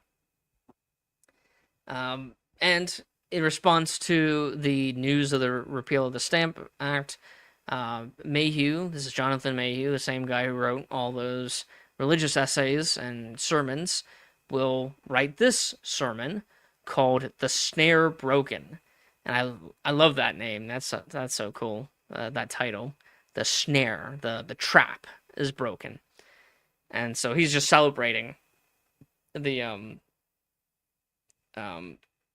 passage, the repeal of the Stamp Act. Also, a policy of Rockingham is the Free Port Act, which opened up trade. So this is undermine the Currency Act, or the Sugar Act. And in fact, the Sugar Act itself will be repealed, let's see, on the same day. So the Sugar Act, which started this section, at least was the first British policy that this section includes, is repealed by the end of it. And it's repealed right around the same time as the repeal of the Stamp Act, but also the passage of the Declaratory Act. And then the Freeport Act just opened up trade with some of the Caribbean colonies and the North American colonies. Virginians will hold a celebration with a ball and general illumination in Williamsburg, Virginia. And then you have the Treaty of Oswego, which officially ended Pontiac's rebellion. So everything that began at the start of this section, which is Pontiac's rebellion, but also the Sugar Act and the Currency Act, these are now resolved at the end of this section. And it's resolved at the end of Rockingham's prime ministership. And so you have in this section from 1763 to 1766, it's not a long time period, but so much stuff has happened. I mean, I've been talking for over an hour and 30 minutes, and I've only just summarized the first 3 years of this chapter. So we have 2 more sections, and more stuff happens. So this is going to be a very long live stream, at least compared to the other chapters that I've done in the past couple of days, in the past couple of live streams. So, but we finally got through this section, the first section. And it ends with the Treaty of Oswego and the end of the prime ministership of Rockingham. So you have Grenville and Rockingham, you have Pontiac's Rebellion, you have Sugar and Currency Acts, the Quartering Act, the Stamp Act, the repeal of those acts, the dissolution of the Virginia colony, at least the attempted dissolution of the Virginia colony for refusing to enforce the Quartering Act, and you have the Declaratory Act, all these petitions, the Stamp Act Congress, all this stuff, the early petition, or the early protests, tarring and feathering, boycotts, all this stuff begins in just these 3 years and happen in these 3 years. It's a lot going on. Now let's go to the next section, which is called The Rights of Englishmen, from 1766 to 1773. And so we begin with the start of Pitt the Elder. He becomes prime minister. This is the same William Pitt the Elder who argued in Parliament against the Stamp Act and for the repeal of the Stamp Act, but also for the passage of the Declaratory Act. So he is on the side of colonial representation in Parliament, but he is also on the side of Parliament's authority over the colonies. So he's not 100% for the colonial cause. In fact, most Whigs are not 100% on board of the colonial cause. Even though they want representation, they also want Parliament to have authority over the colonies. And let me just read the description that I have for him. William Pitt initially reassured the American colonies by opposing direct taxation like the Stamp Act, as I just mentioned, instead emphasizing Britain's right to regulate trade rather than extract revenue. However, illness left his government fractured, following Charles Townshend to introduce the Townshend Acts, marking a sharp turn back toward revenue extraction via taxation and strict enforcement of trade regulations by sending regiments of soldiers to cities like Boston. Unlike Grenville's strict financial or fiscal discipline or Rockingham's conciliatory repeal, Pitt's vision of imperial unity collapsed in practice, deepening colonial distrust of British governance. And so William Pitt, he's an old and sickly man, and so he allows Townshend, Charles Townshend, to introduce the new revenue program to raise money, which would become known as the Townshend Acts. And there's 5 of them. The first one is called the New York Restraining Act, and so this is to basically suspend the legislative functions of New York for not complying with the Quartering Act that was passed in 1765 over here.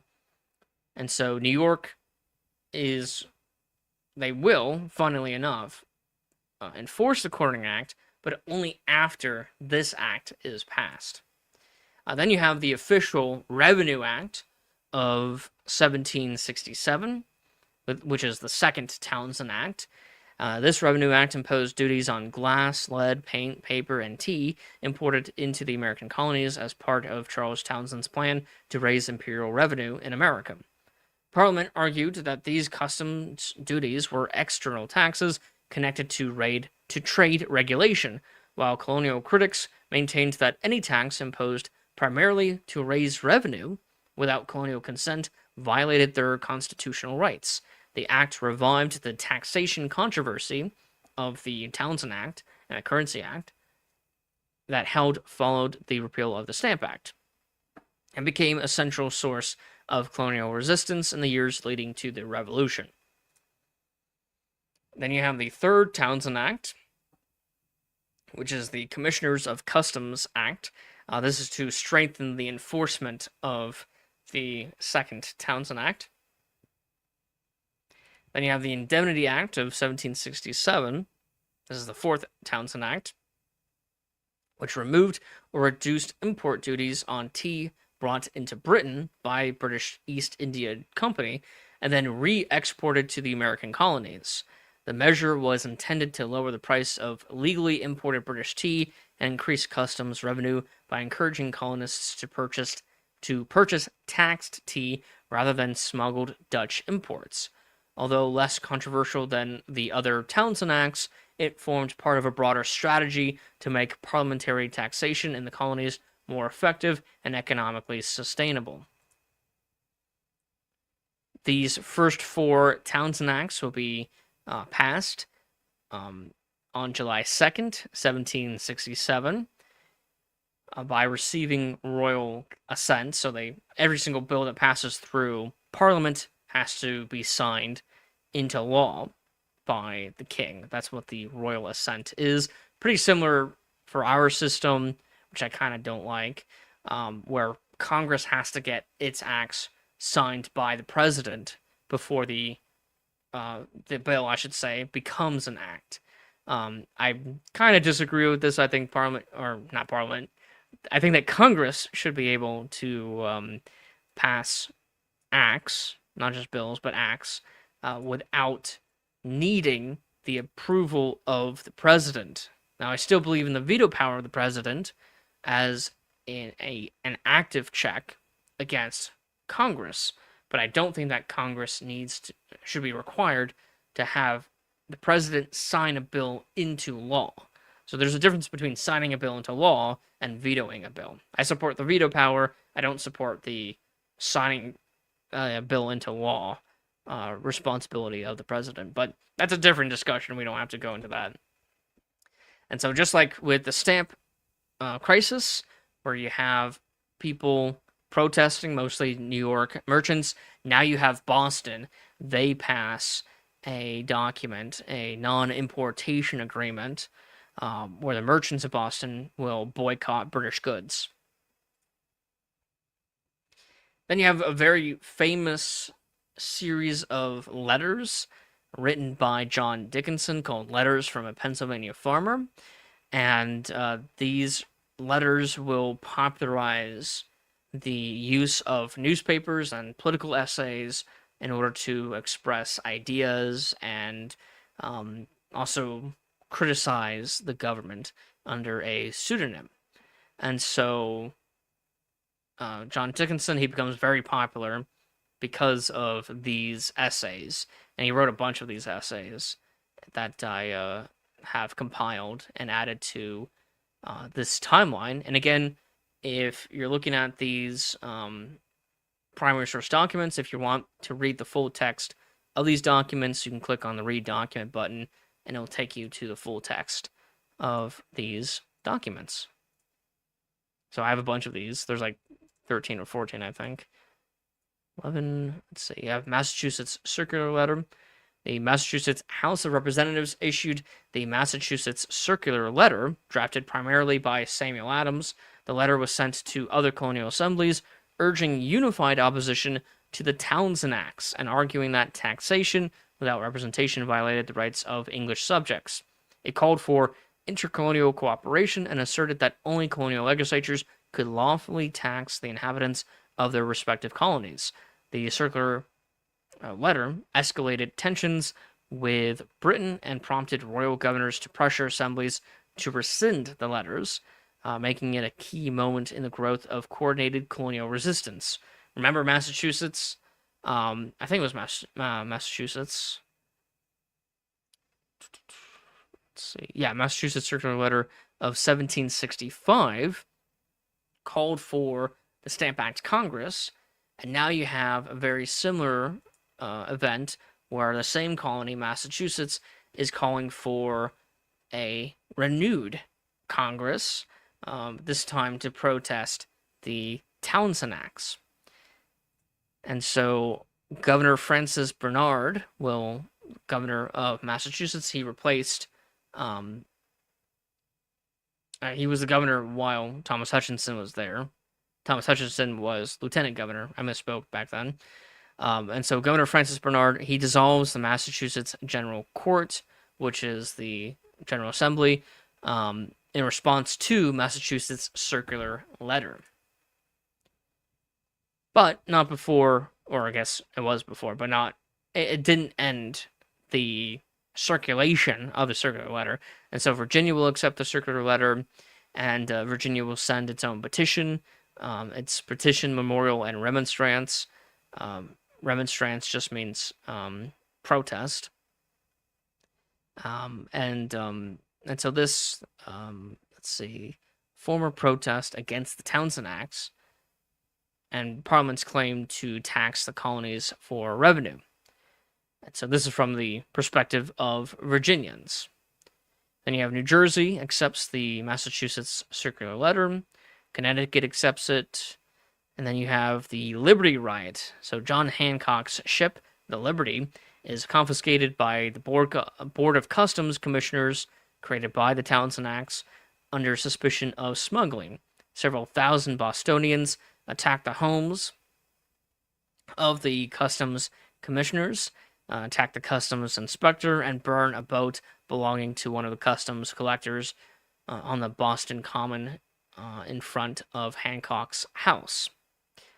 And so this is yet another instance of burning things by the colonists, especially when it comes to the commissioners who are supposed to enforce these acts from Parliament. Massachusetts votes not to rescind the circular letter. So remember Francis Bernard, the royal governor of Massachusetts, he orders Massachusetts to rescind the letter. Massachusetts refuses to rescind the letter by a vote of 92 to 17. And so 92 will be a common number that is spread around to like the protest of 92 or the defiance of 92.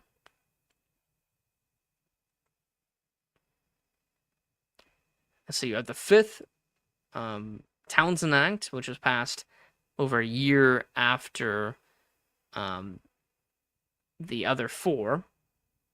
And so this is the Vice Admiralty Court Act, which expanded the jurisdictions of royal maritime courts in the American colonies, strengthening enforcement of customs and trade regulations. Under the Townshend revenue system, the act allowed cases involving smuggling and customs violations to be tried in Vice Admiralty courts without juries, often presided by Crown-appointed judges. Colonists criticized the measure as a denial of the traditional right to trial by jury and saw it as part of a broader effort by Parliament to enforce revenue laws through centralized and authoritarian legal mechanisms. So, Parliament is becoming a little too aggressive, and now they're violating even more rights of the Englishmen. Boston will pass another non-importation agreement. Most of these boycotts are 1 year long, so every year they have to renew them. Boston Town Meeting resolutions. Again, a lot of the stuff is local level. So the idea that it's top down is just simply not true. It's very much bottom up. maybe middle up, if you want to say the middle class. And so for this document, a town meeting in Boston adopted resolutions protesting the arrival of British troops sent to enforce excuse me, sent to enforce um let's see, customs regulations under the Townsend Acts. The meeting argued that the stationing of regular troops in a major colonial port during peacetime was an unconstitutional measure that threatened civil liberties and local self-government. The resolutions reflected rising tensions between colonial authorities and imperial administrators, and they foreshadowed the escalating conflict that would soon culminate in events such as the Boston Massacre. Ooh.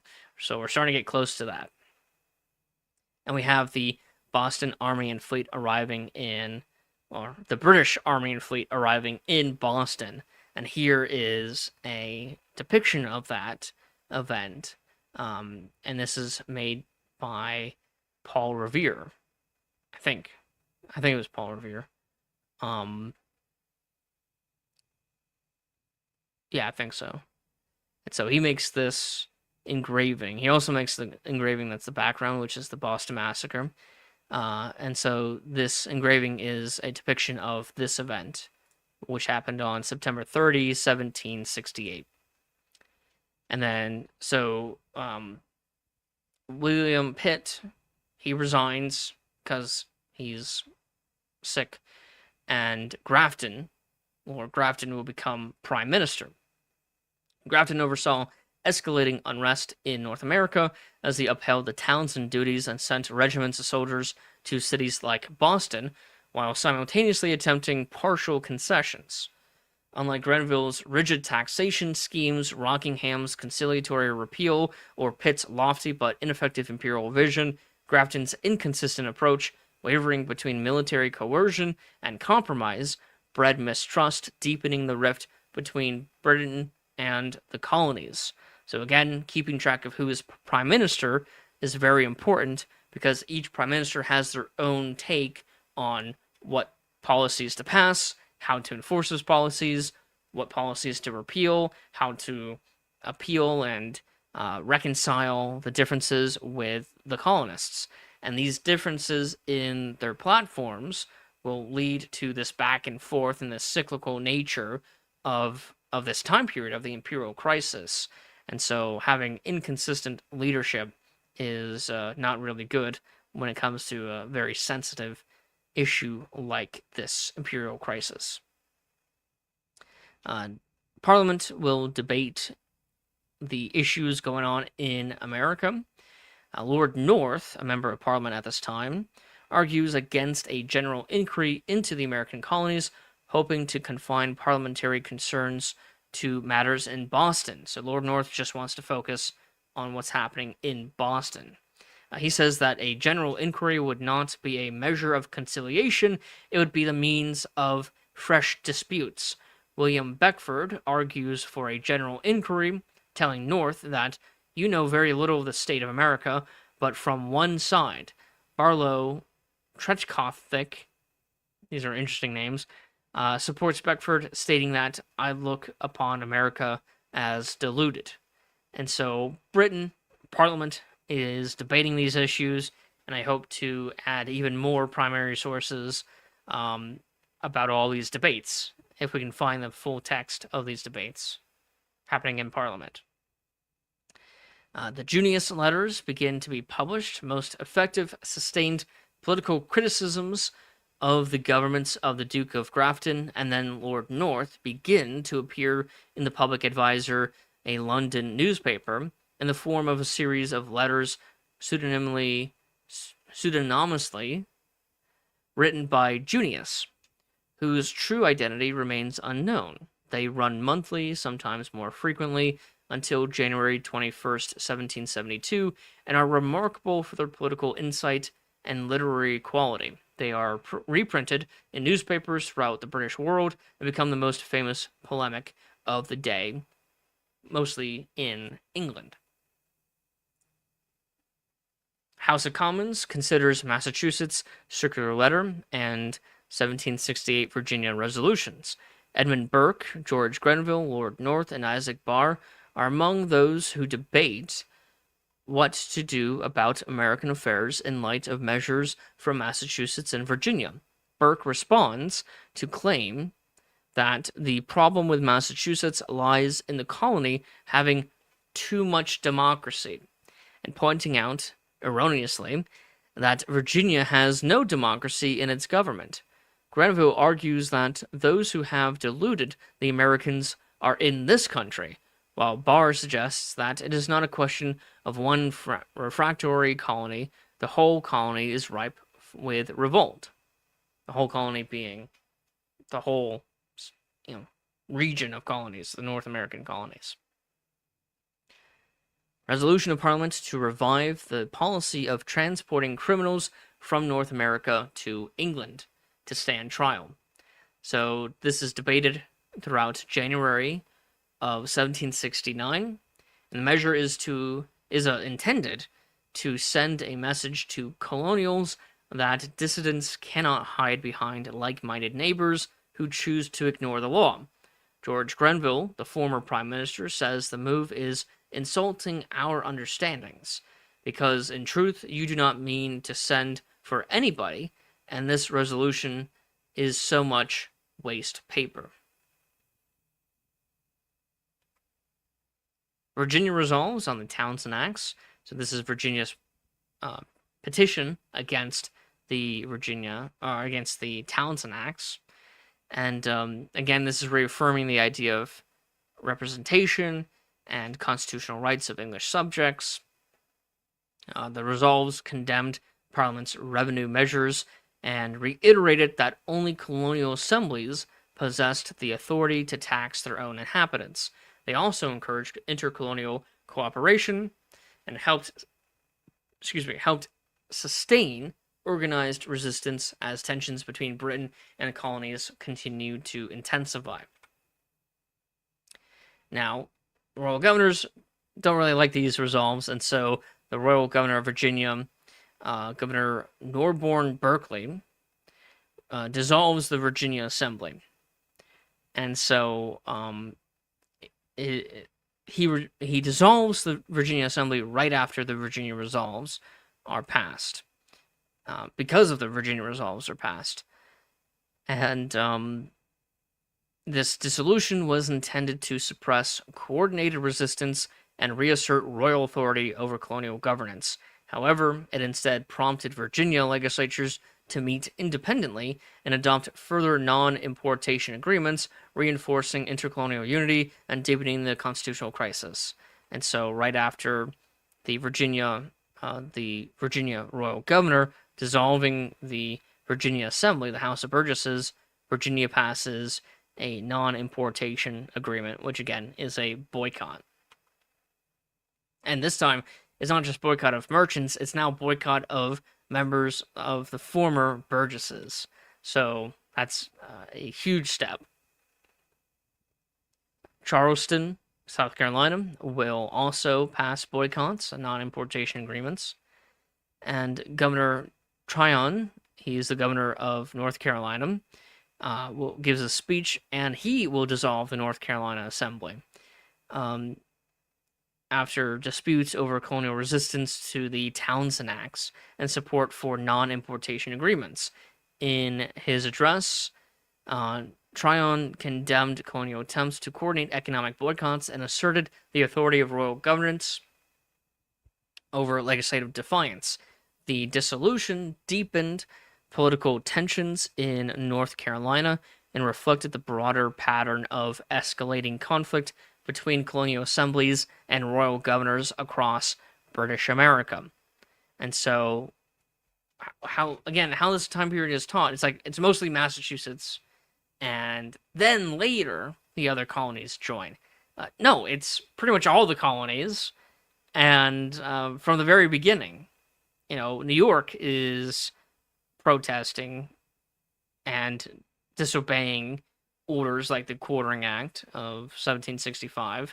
You have Virginia they're protesting the Townsend Acts, and their House of Burgesses gets dissolved. Now it's North Carolina, and it's also Massachusetts. So it's not just one colony starting it, and then all the other colonies join, which that is kind of how this time period is taught, and it's common in media like HBO's John Adams, where at the start of the series, the other colonies are saying, "Oh, Massachusetts is starting the rebellion."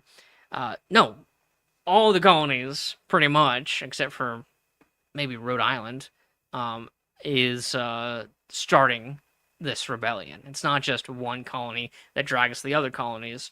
It's pretty much all the colonies. And in protest in Williamsburg, Virginia, 100 people will attend a ball, and they will appear in homespun gowns to show support for the boycott and protest of the Townsend Acts. So they're going to make their own clothes instead of buying clothes from Britain. And so Grafton, he is no longer prime minister at the start of 1770, and he is replaced by Lord North. Lord North will stay prime minister for the next 13 years, one of the longest reigning prime ministers in English history. 13 years as prime minister, which is insane. So for the rest of this chapter, the prime minister is Lord North, and for the entirety of the War for Independence, he's going to be the prime minister of England, which is pretty much the entirety of the next chapter, until the surrender at Yorktown. When news of that reaches Lord North in England, he will resign because of that. So that happens in 1781. News. So about 11 years, not 13 years, 11 years as prime minister, which is still an incredibly long time, especially since the other 4 prime ministers in this chapter were only prime minister for like a year or two. So very, very impressive. And also, he's a conservative. The other 4 prime ministers in this chapter, before Lord North, are Whigs, which are much more progressive. And so, him being a conservative, him being a friend of King George III, and him being very authoritative and militaristic, will have a major impact on the relations with the colonies. Because as soon as he becomes prime minister, we have the Boston Massacre, which happens just a month later. And before the Boston Massacre, which people say the people who died at the Boston Massacre were the first people to die in this crisis, this rebellion against England, that's not true. The first person to die is a kid named Christopher Cider. He's shot and dies at a protest. And so he was part of a crowd in a protesting outside the home of loyalist merchant Theophilus Lilly, who had refused to sign the non-importation agreements of Massachusetts, of Boston. A customs officer, Ebenezer Richardson, tried to disperse the crowd. He was pelted with stones and debris and fired his musket from inside his house, fatally wounding Cedar. And so Cedar dies, and there is a massive, and I mean massive, funeral procession, which became a political demonstration, where around 13,000 or around 3,000 people in a town of 15,000 people marched in the procession, led by Samuel Adams and other Patriot leaders. The funeral was deliberately framed as a martyr's burial, the first blood of the struggle with Britain. And so this is the first death in the struggle between the colonists. This is the first colonial death in the struggle between the colonists and Britain and Britain's policies. Following the funeral procession, there is this brawl that happens um, in Boston between workers and off-duty British soldiers who were stationed in Boston to protect the commission's officers. And following this brawl, so that brawl was March 2nd, and then on March 5th, 1770, you have the Boston Massacre, where British soldiers stationed in Boston fired into a crowd, killing 5 civilians, whether the shooting was done in self-defense or as an act of tyranny against the colonists. Excuse me, will be determined by a trial. And so this is an engraving by Paul Revere, and you'll see that up here on the second floor of the Butcher's Hall, you see this gun sticking out and shooting. Well, this is not a reference to the Boston Massacre. This little detail is actually a reference to Christopher Cedar, because Ebenezer Richardson was on the second floor and he shot out the window, and he shot into a crowd of people and killed the kid, Christopher Cedar.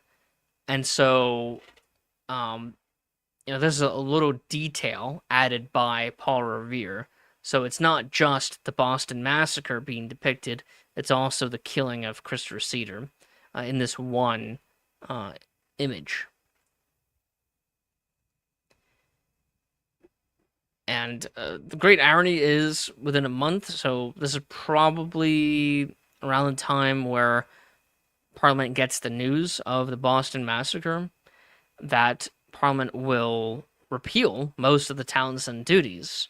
So the whole reason why the Boston Massacre happened, which is over the issue of the Townshend duties, gets resolved. So it's bad timing. But at the same time, you have the release of John Wilkes. Remember from the previous section, John Wilkes will be one of the very early person, he's a member of Parliament, who gets arrested for libel. So it's a freedom of speech issue. And he gets released in 1770 after serving a sentence for seditious libel. Ebenezer Richardson, he is found guilty of murdering Christopher Cedar. However, he will be pardoned, and this will anger the colonists. Edmund Burke, a member of Parliament, will write this political essay, Thoughts on the Cause of the Present Discontents, that is, the protests and issues going on in the colonies. And he argues that Britain's political crisis stemmed from the rise of a corrupt court system that allowed ministers to wield power without accountability, undermining constitutional balance. He uses the growing unrest in the American colonies, especially resistance to the Townshend duties, as evidence that the same secretive factional governance that distorted British politics at home was also provoking imperial discord abroad. Burke concludes that only by restoring genuine parliamentary independence and curbing ministerial manipulation can Britain heal its domestic divisions and preserve the loyalty of its colonies. So he's saying that corruption in the enforcement of the policies is what's leading to the discontent in the colonies, as opposed to the actual policies themselves. So I think Burke is kind of wrong. I mean, he's right that there is a lot of corruption, but he's also wrong that it's just the corruption that is the problem. It's fundamentally these policies being passed by Parliament, and more fundamentally, the lack of representation for the colonies in Parliament. Again, the non-importation agreements are for a year, and has to be renewed, and so this is just the renewal of the Non-Importation Association of Virginia. Virginia will send a petition to the king to procure a repeal of those disagreeable acts of Parliament in the form of taxes that the national legislature has imposed on the American colonies, that is Parliament. And so now the colonies are trying to circumvent Parliament and appeal directly to the king. The colonies would do something similar at the end of this chapter with the Olive Branch Petition, which was meant for the king to see, not for Parliament to see. During this time, you have the start of the regulators, and they will riot in Hillsborough, North Carolina, and they will attack several members of the local elite, including a sheriff and several justices of the peace, along with sacking a prominent elite's home. This will lead into one of the first battles of the American Revolution, which is not the Battle of Concord or the Battle of Boston, but instead the Battle of Alamance, which happened years before the Battle of Concord. The Mid-Atlantic Quakers admonish friends who sign associations. That's the non-importation associations. So during the yearly meeting of Quakers in Pennsylvania and New Jersey, friends are admonished against entering into associations and measures proposed by some inhabitants of these colonies for the asserting and maintaining their evil rights and liberties, which are frequently productive of consequences inconsistent with the nature of the gospel and our peaceable testimony here thereto. And so the Quaker community is now going to be split. You have the Quakers who will, many Quakers, like this group, will be arguing that people, their fellow Quakers, should follow the law and obey the law, regardless of what they think of the law. And so the Quaker attitude will become an insult used by patriots, saying, "Oh, well, you're being too Quaker." So Quaker will become an insult for many of the patriots, since many Quakers are loyalists.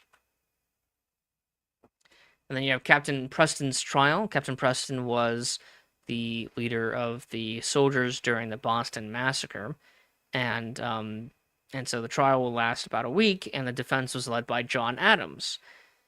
The prosecution argued that while Preston had not fired a single shot himself, he had given the order to fire. Preston would have to take responsibility for the 5 civilian deaths. The defense, led by John Adams, argued that there was not sufficient evidence to prove that Preston had given the fatal order, and that it was in self-defense. Even if he did give the order, it would be in self-defense, because the crowd was harassing the soldiers. The constitutional controversy between Antillon and First Citizen ignites in Maryland. The Maryland's governor's proclamation setting the scale of fees in the colony erupts in a epistolary, which means letters, open letters, debate between Daniel Delaney Jr., who writes as Antillon, and Charles Carroll, the First Citizen, that reveals the growing constitutional tensions between parliamentary sovereignty and colonial legislative independence. So you have these, political debates going on in the form of essays being published in newspapers, which is always fun to read. And I encourage you guys to read it. Read all these primary source documents. And so the Boston Massacre troops for the trial for the troops. The 6 soldiers were acquitted and 2 were branded for manslaughter. And then you have the Privy Council in England disallows the Virginia Act to tax the slave trade. And so Virginia is very interesting. You have a bunch of people, most of them in Virginia, especially the House of Burgesses, are slave owners. However, at the same time, they're trying to restrict the slave trade. It's weird. I have to do more research. Why would the slave-dependent colony restrict the slave trade by increasing taxes on slave imports? to a level where it would make the slave trade unprofitable, which would, it's argued by the Privy Council, and is intended to operate as an entire prohibition on the importation of slaves into Virginia. The Privy Council holds that the Virginia Assembly does not have the authority to pass any law that directly applies to anyone outside of Virginians, such as the merchants of Bristol and Liverpool. And so this is an example of what would be mentioned in the draft of the Declaration of Independence, written by Thomas Jefferson, a Virginian, of the king and Parliament forcing Virginia as a colony and forcing the other colonies to accept the slave trade. And so a lot of people on YouTube, or a lot of historians and educators, when they read that part of the Declaration of Independence, the draft, where it talks about the king forcing slavery upon the colonies, for some reason they don't do further research to answer that question. They say that Thomas Jefferson was just making it up, that this is a fiction of Thomas Jefferson, that the king and Parliament, most of the king, were not enforcing or not, forcing slavery upon the colonies. However, they were. And this is an example of that, where Virginia, a colony, was trying to really prohibit the importation of slaves, and Virginia and Parliament and the king, since Parliament and king are connected, will disallow Virginia to enforce this act, which means Parliament is forcing Virginia to accept the slave trade. And this also goes against the narrative that the American Revolution was fought to maintain slavery. There are more examples of the colonies trying to end slavery, or at least heavily restrict the slave trade, than there are examples of the colonies being concerned about the slave trade. I'm trying to defend the slave trade. So it is a very interesting, a very controversial dynamic during this time period. It's very interesting, and I would love to speak on this more in more detail in some other time. So Ebenezer Richardson, in May of 1771, the guy who killed Christopher Reed, or Christopher Cider, he will receive a royal pardon after being convicted and sentenced to death. Governor Tryon of North Carolina, he will lead a colonial militia force into the interior of North Carolina, entering the region around Hillsborough to suppress the growing regulator movement.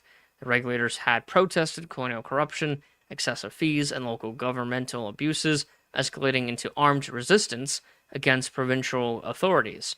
Tryon's march culminated in a decisive confrontation at the Battle of Alamance, which is the first battle of the war, of this imperial crisis, although not a single British soldier was killed.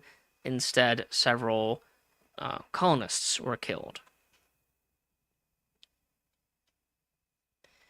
When it comes to the environment, the Great Fresh hits the Virginia Tidewater.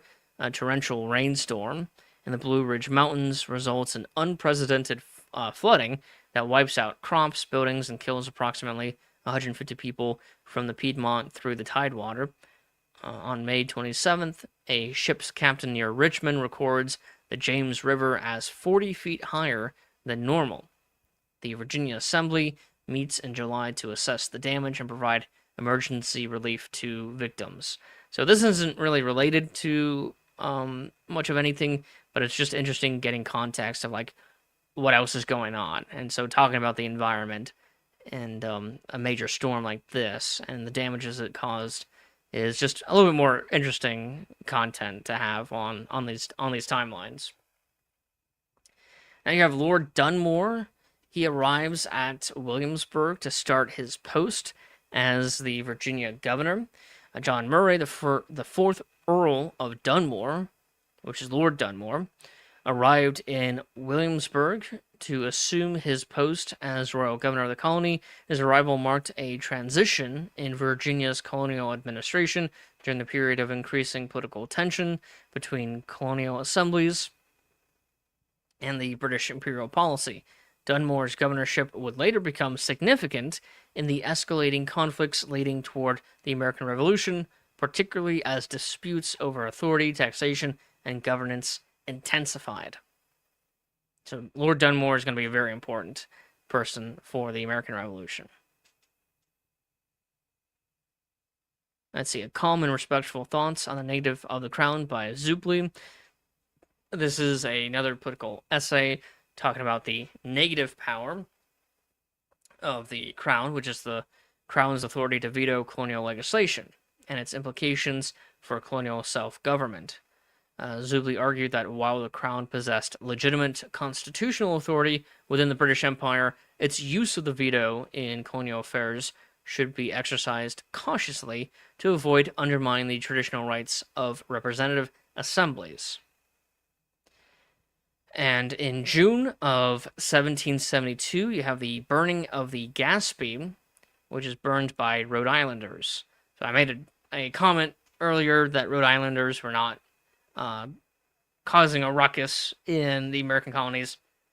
That was a mistake. I shouldn't have said the Rhode Islanders, because they are absolutely causing problems for the British by burning a ship that even the king, George III, will talk about this to Parliament and encourage Parliament to punish those who burn this ship. So it's interesting that the king, gets involved in the imperial crisis because this ship gets burned.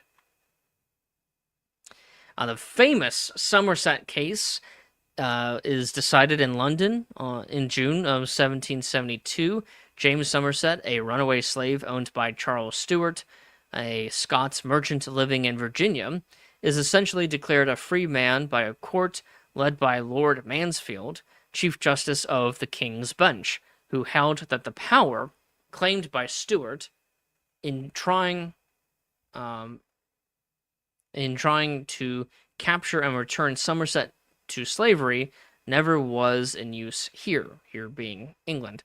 Although the holding was expressly limited to the facts of the case, it gave rise to the broad belief across the British world that slavery was thereby outlawed in England. Now, this isn't really the case, because the holding was just limited to the case itself, but the idea of slaves and slavery not being allowed in England becomes very popular during this time. And so the credit crisis worsens, a number of growing bankruptcies among them causes an almost general shock of the trading Scots companies in London, and begin to impact English merchant houses. Sorry for the typos. Dozens of merchants fail over the next several months, which puts severe pressure on Chesapeake planters to pay their debts. So there's a credit crisis in London, which will have an impact on the colonists who owe money to the creditors. King George III, proclamation of the Gaspee affair.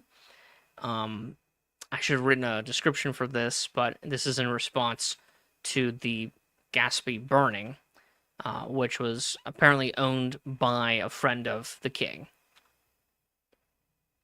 Samuel Adams proposes committees of correspondence, and this will be an association and combinations be everywhere set up to consult and recover our just rights.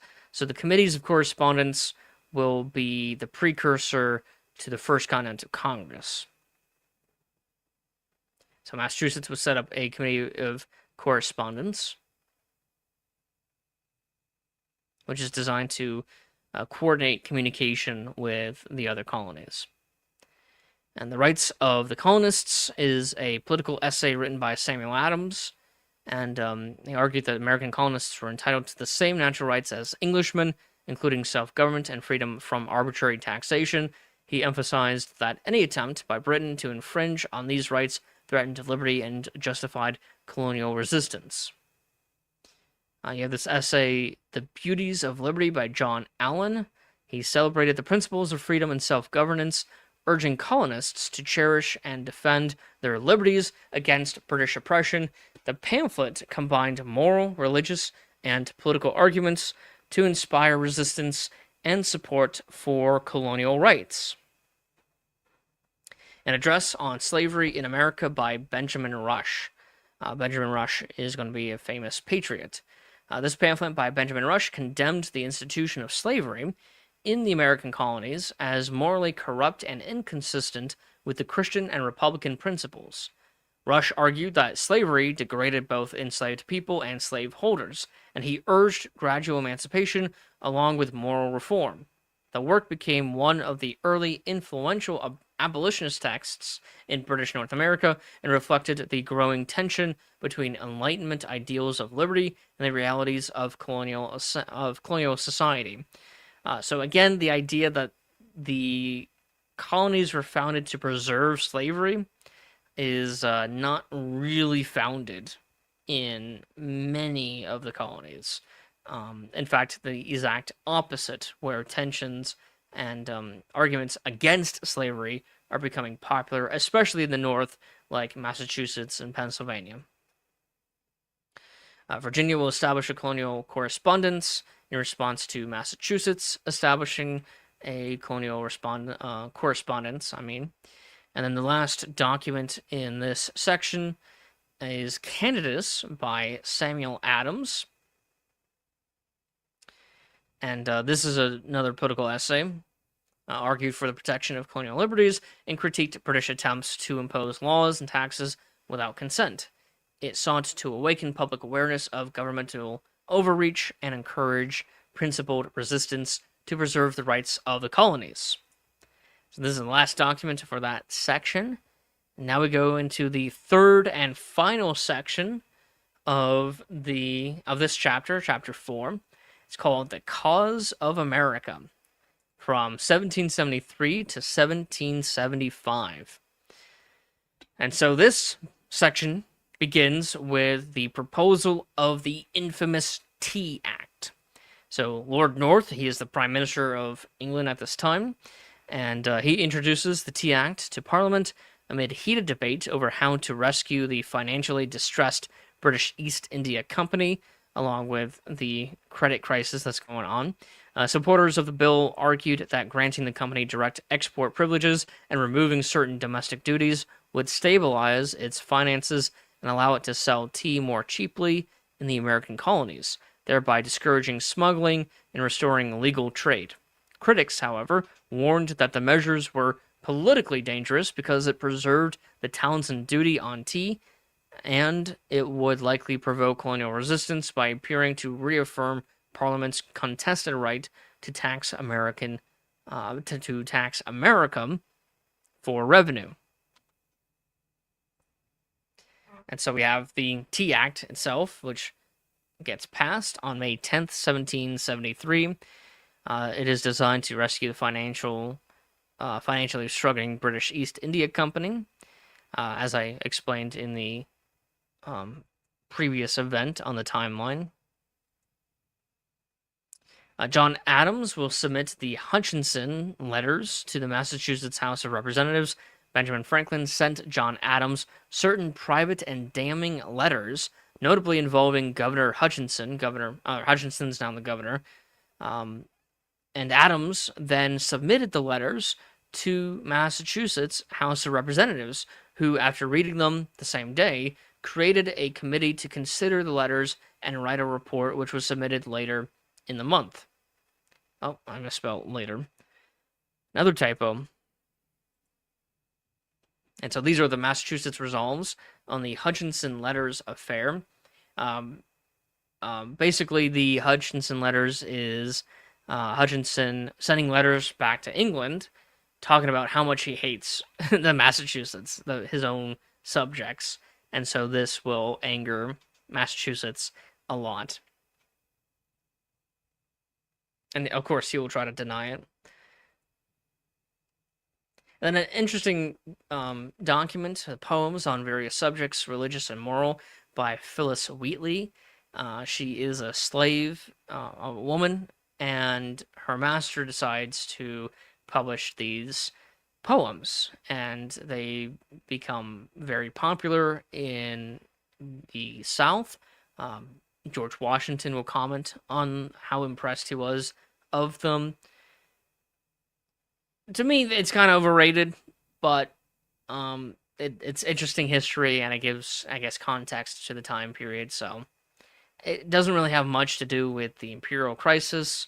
Um, and I'll let you guys be the judge of how impressive these poems actually are. And you can read them on our website. You just click um, on this read document button, and it will take you to the full text of the poems. Here's a good prime source document. Rules by which a great empire may be reduced to a small one. This is a satirical piece written by Benjamin Franklin, and it's satire because he's giving rules, but all the rules are like terrible rules to follow, and so it's like they're great rules if you want to ruin your own country, your own empire. And so, do these 20 things if you want to destroy your own empire. And he's just listing a bunch of things that the British Empire were doing. So it's very satirical, and he's mocking the British imperial policy towards the American colonies. Philadelphia Resolution, which is very much a Franklin thing to do. Satire is his thing. Philadelphia resolutions on the Tea Act. So Philadelphians draft a set of resolutions to protest the Tea Act as a violent attack upon the liberties of America. The first tea ships arrive in Boston. After the arrival of the first tea ship, the Dartmouth, on 27th of November, a series of mass meetings in Boston resulted in demands that the duty should not be paid and that the tea be shipped back. Governor Hutchinson ordered such gatherings to disperse, but the people refused. Meanwhile, the Dartmouth entered the customs house and was subject to seizure if the duties were not paid within 20 days. And this leads into the Boston Tea Party, which happens on December 16th, 1773, where people began pouring into Boston, the tea into Boston by the hundreds to attend, or people began pouring, not tea, not yet, into Boston by the hundreds to attend a mass meeting.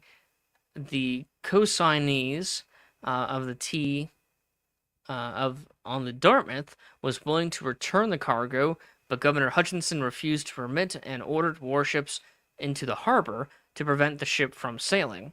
His effort was courageous but futile. When the mass meeting heard the report, Samuel Adams arose and declared, "This meeting can do no more to save the country." Men dressed as Indians attended the meeting and following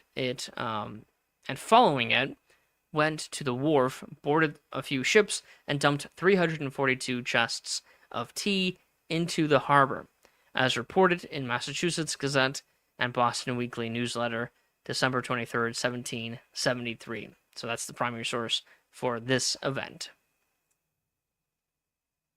New York Association of the Sons of Liberty. So the New York branch of the Sons of Liberty formally organized to coordinate resistance to British tax policy, specifically the tea tax. And then here is probably the most famous event, which is the tarring and feathering of, the most famous tarring event, I should say, which is the tarring and feathering of John Malcolm. John Malcolm a Boston customs official, an outspoken defender of British authority, was attacked in Boston after striking townsman George Hughes with a cane during an altercation that inflamed existing hatred toward Malcolm's enforcement activities and behavior. A crowd dragged him from his home, stripped, tarred, feathered, whipped, and paraded him through Boston for hours before releasing him severely injured. He later returned to Britain, so he actually survived this. And so this famous depiction, which was made in 1774 by Philip Daw, is a depiction of this event.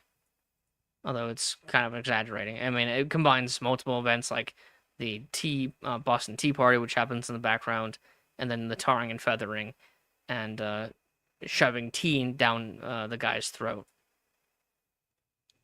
Franklin, he appears before the Privy Council, and here's a pretty cool painting of it. In order to defend Massachusetts after the Hutchinson Letters affair, in which leaked correspondence revealed Governor Thomas Hutchinson's call for curbing colonial liberties instead of a fair hearing, Franklin was subjected to a scathing verbal assault by Solicitor General Alexander Webberburn, and who denounced him as a thief and agitator. Franklin remained silent and composed throughout, later remarking that the humiliation marked his final break with Britain and solidified his commitment to the American cause. So, again, how this event is taught is that the Boston Tea Party happens, and then Franklin is in front of the Privy Council, and people think that the Privy Council was yelling at Lincoln, or not Lincoln, at Franklin for the Boston Tea Party, when in reality, it was for the Thomas Hutchinson's letters affair. So that's just clearing up the historical record. At least the popular history. And then you have the Boston Port Act. This is the first of the coercive acts, or the British called it the coercive acts. The Patriots called it the Intolerable Acts. And so the Boston Port Act closed the port of Boston to all maritime trade until the East India Company was compensated for the destroyed tea in the Boston Tea Party. The measure was designed to punish the colony of Massachusetts and force compliance with parliamentary authority by cutting off its primary economic lifeline.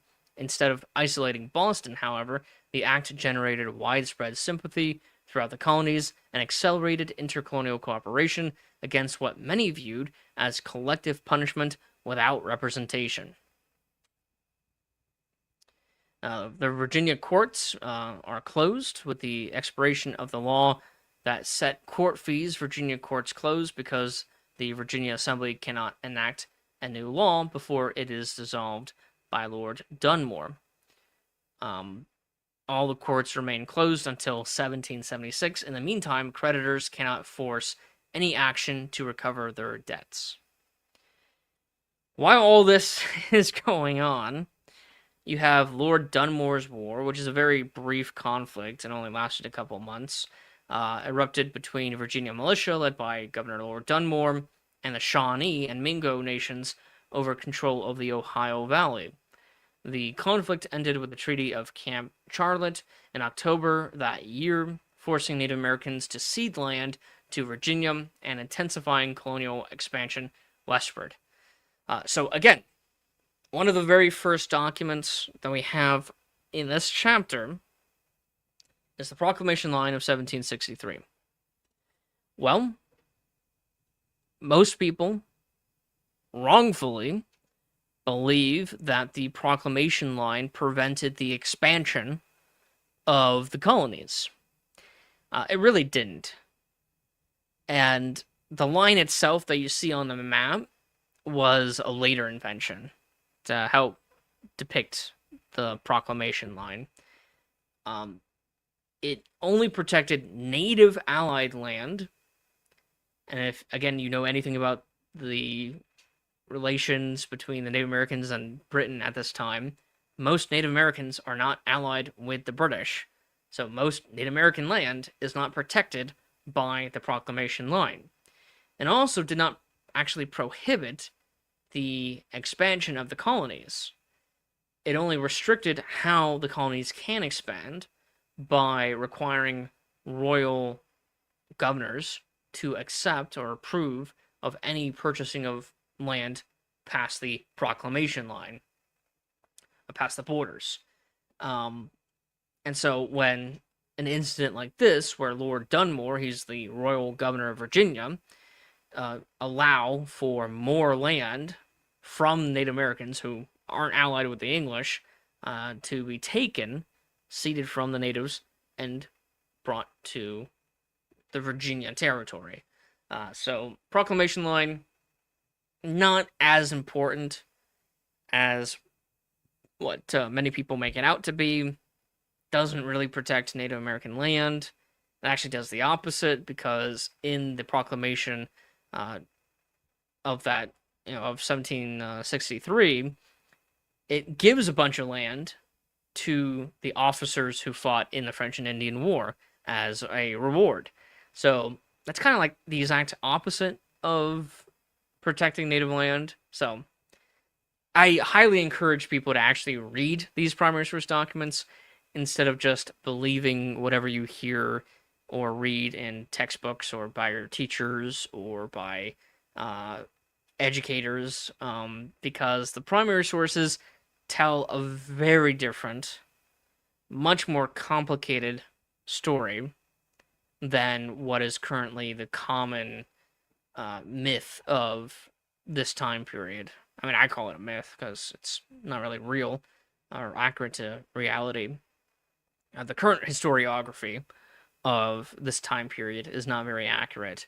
And so the work that we're doing at Amending America is try to clean up the historical record, at least the public understanding of the history itself, through primary sources. So I highly encourage you guys to read all of these primary source documents. Let's see. Governor Gage is made governor of Massachusetts. Thomas Gage was appointed governor of the province of Massachusetts Bay, replacing civilian governance with direct military oversight in response to escalating unrest following the Boston Tea Party. His appointment signaled Britain's shift toward coercive enforcement of imperial authority through the coercive acts, the Intolerable Acts, including the closure of Boston Harbor and restructuring of colonial government. The move deepened colonial fears of military rule and further unified opposition across the colonies. Here's yet another political essay called Observations on the Act of Parliament, commonly called the Boston Port Bill, with thoughts on civil society and standing armies, written by Josiah Quincy II. He is a friend of John Adams. In fact, John Adams names his son, one of his sons, John Quincy Adams. Most likely after this guy, John Quincy. If not John Quincy the First, then John Quincy the Second. At least that's a coincidence that I saw. So, we'll see if that's actually true. Defended Boston against the punitive measures of the Boston Port Act. And so, this is yet another political essay written by a patriot against, this time, the Boston Port Act. Now you have another coercive act called the Massachusetts Government Act. As part of the coercive acts, the Massachusetts Government Act significantly altered the political structure of the province of Massachusetts Bay by limiting the authority of its elected assembly and increasing the power of the royal governor, Thomas Gage. The act restricted town meetings, centralized appointments under the crown, and effectively placed colonial governance under tighter imperial control. Colonists widely viewed it as an attack on representative government itself, and it helped accelerate coordinated resistance across the American colonies. You have the Third Intolerable Act, which is the Administration of Justice Act. As part of the Coercive Acts, the Administration of Justice Act followed British officials, allowed British officials and soldiers accused of capital crimes in the province of Massachusetts Bay to be tried in other colonies or in Britain if a fair trial could not be obtained locally.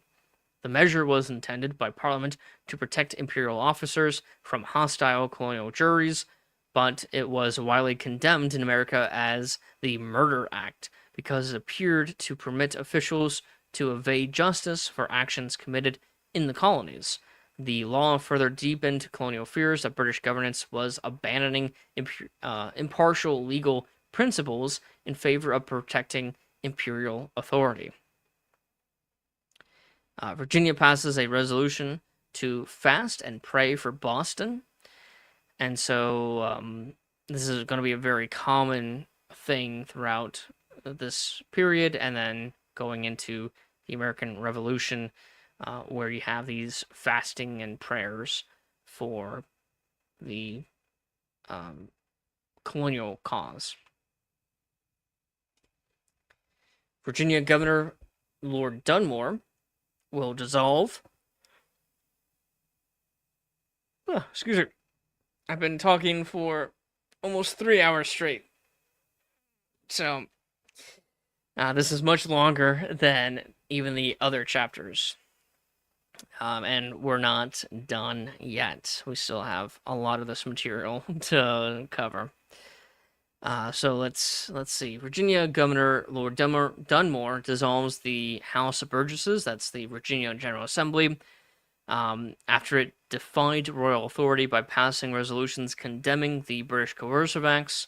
And so that includes, let's see,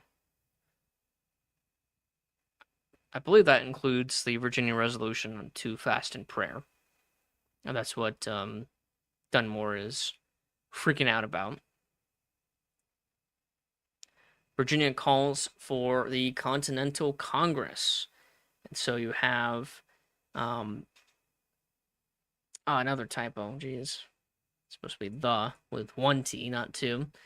So the dissolved Virginia House of Burgesses, meeting informally at the Riley Tavern in Williamsburg, adopted resolutions calling for a Continental Congress of colonial delegates to coordinate a unified response to the coercive acts.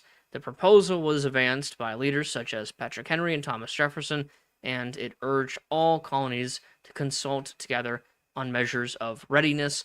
This marked a decisive step toward intercolonial political unity and set in motion the convening of the First Continental Congress later that year. The Virginia Day of Fasting for Boston. This is part of the Virginia Resolution for Fasting of Boston and praying for Boston. Now you have the Quartering Act of the Intolerable Acts, not the Quartering Act of 1765. And this expanded the British government's authority to house and supply troops stationed in the American colonies. It allowed military commanders to request accommodations in unoccupied buildings such as inns, barns, and other structures if barracks were insufficient, increasing the presence and visibility of British soldiers in colonial towns. Colonists widely viewed the measure as an infringement on property rights and an extension of military coercion, reinforcing fears of standing army enforcement in civilian governance. And then you have the final Intolerable Act. Some people don't include this in the Intolerable Acts. We do, which is the Quebec Act, which restructured governance in the former French territory of Canada, establishing a centralized administration under British rule while preserving French civil law and guaranteeing freedom of Catholic worship. The act also expanded the territorial boundaries of Quebec southward into the Ohio River Valley, a move that alarmed many of the American colonies who had competing land claims in the region. Although intended by Britain to stabilize governance in Canada, After the 7 Years' War, colonists viewed it as a broader pattern of imperial overreach that restricted their widespread expansion and altered the constitutional balance of the empire. So, back to the discussion of the proclamation line of 1763, which people give credit, wrongfully give credit, as restricting the boundary. Doesn't restrict the boundary for colonial expansion. The Quebec Act does, however. And so, if you're going to talk about restricting the expansion of the colonies that already exist, you need to be looking at the Quebec Act, not the Royal Proclamation line of 1763. Here's the Fairfax Resolves.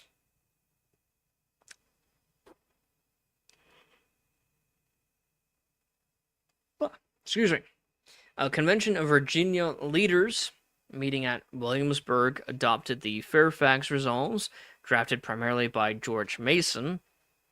The resolves asserted that colonists possessed the same ancient and inestimable rights as Englishmen, including taxation only by their own representatives, and condemned the coercive acts as unconstitutional violations of those liberties.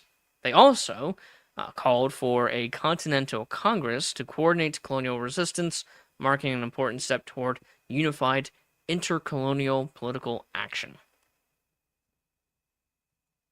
So this will lead to the First Continental Congress. The First Virginia Convention meets in Williamsburg, elected in June and July following the Assembly's dissolution by the governor. Delegates adopt an association that bans the importation and sale of British goods, including slaves, after November 1st, 1774, and exports to Britain after August 10th, 1775. They also elect 7 delegates to the First Continental Congress, including Peyton Randolph, Richard Henry Lee, George Washington, and Patrick Henry. Here is a summary view of the rights of British America, a political essay that I mentioned before. This is written by Thomas Jefferson, and in it, it's a political essay, but it's written as a resolution that could be easily adopted and passed by the First Continental Congress. And so Thomas Jefferson is writing this to kind of get his name out there, but also as a resource that he hopes the First Continental Congress will use, which they don't, at least in the First Continental Congress, but it does make him popular, and for the Second Continental Congress, he will be chosen to write the Declaration of Independence. General Gage moves gunpowder to Boston. British troops removed the king's powder from a magazine in Charlestown, Massachusetts, and took 2 cannons from Cambridge and brought it to Boston for safekeeping. And so there are some murmurs going around about the British taking gunpowder from the colonists. This is not true. The British were only taking the gunpowder that was owned by the king. The king's powder, as it's called. So they weren't taking the people's powder, the people of Massachusetts. They were only taking the king's powder. And this would lead to the false powder alarm. Rumors of bloodshed the previous day led Massachusetts Minutemen to gather. They disperse when reality sets in. So General Gage, he moves the powder to Boston because he fears it might get taken. And that event will be a false alarm for the Minutemen of Massachusetts. But now the Minutemen of Massachusetts have the idea of taking their own powder that is in these magazines, which is like this large stone building to keep powder safe and secure and dry. It is they decide to take the powder that's the powder of the militia of Massachusetts and hide it all over towns, all over Massachusetts. And so this false powder alarm will lead to that, and then that will eventually lead to pretty quickly to the battles of Lexington and Concord, which I'm about to talk about. So we have the First Continental Congress from September 5th to October 26, 1774. Meeting in Philadelphia, the First Continental Congress. This meeting took place in I'm trying to remember the name of the building. Carpenter's Hall. It is a couple blocks away from Independence Hall, and it is a very interesting building. It is the home of the Carpenters Guild, the Carpenters Company in Philadelphia. They are the people who actually built the building, the Independence Hall, and so it's interesting to see that connection, because during this time, Independence Hall is the capital of not only Philadelphia, the city, but Pennsylvania, the colony. And so the people who meet here are from 12 colonies to coordinate a response to the coercive acts imposed by Massachusetts following the Boston Tea Party. So this is a replica of the Stamp Act Congress. They're meeting to create a petition. This time, instead of it being the Stamp Act, it is the Intolerable Acts. The Congress adopted declarations of colonial rights, organized economic sanctions through the Continental Association, and issued addresses to the King and the British people and the inhabitants of Quebec seeking redress of colonial grievances. Although the delegates still sought reconciliation within the British Empire rather than independence, the Congress marked a major step toward intercolonial unity and the creation of a common American political identity. And so the address to the people of Great Britain is one of the petitions passed by the First Continental Congress. You have the Suffolk Resolves, declared that the coercive acts were unconstitutional and called on Massachusetts colonists to refuse obedience to British authority. Drafted under the leadership of Joseph Warren, they urged economic boycotts, the organization of militia, and the resignation of royal officials. Endorsed by the First Continental Congress, the resolves marked a decisive shift from protest to organized resistance, laying groundwork for the American Revolution. Now, the First Continental Congress endorses the Suffolk Resolves on September 17th, 1774, so about a week after the Resolves. And this is delivered by Paul Revere. The First Continental Congress endorsed the Suffolk Resolves. So this was made in Massachusetts, and then it gets delivered by Paul Revere to the First Continental Congress in Philadelphia. This is Galloway. He is a member of the First Continental Congress, Joseph Galloway. He is a loyalist, so he does not join the Patriots when the Revolution happens. And he proposed a plan to preserve the British Empire through constitutional reform rather than confrontation. His proposal called for the creation of an American Grand Council elected by the colonial assemblies that would work alongside Parliament and the Crown, appointed President General with imperial legislation affecting the colonies requiring the consent of both bodies. Although the plan was narrowly defeated and later removed from the official records of the Congress, it represented one of the last major attempts to reconcile colonial self-government with continued membership in the British Empire. Thomas Gage, the governor of Massachusetts, dissolves the Massachusetts Assembly. Again, Governor and military commander Thomas Gage dissolved the Massachusetts General Court in accordance with the provisions of the Massachusetts Government Act, which had sharply curtailed colonial self-government.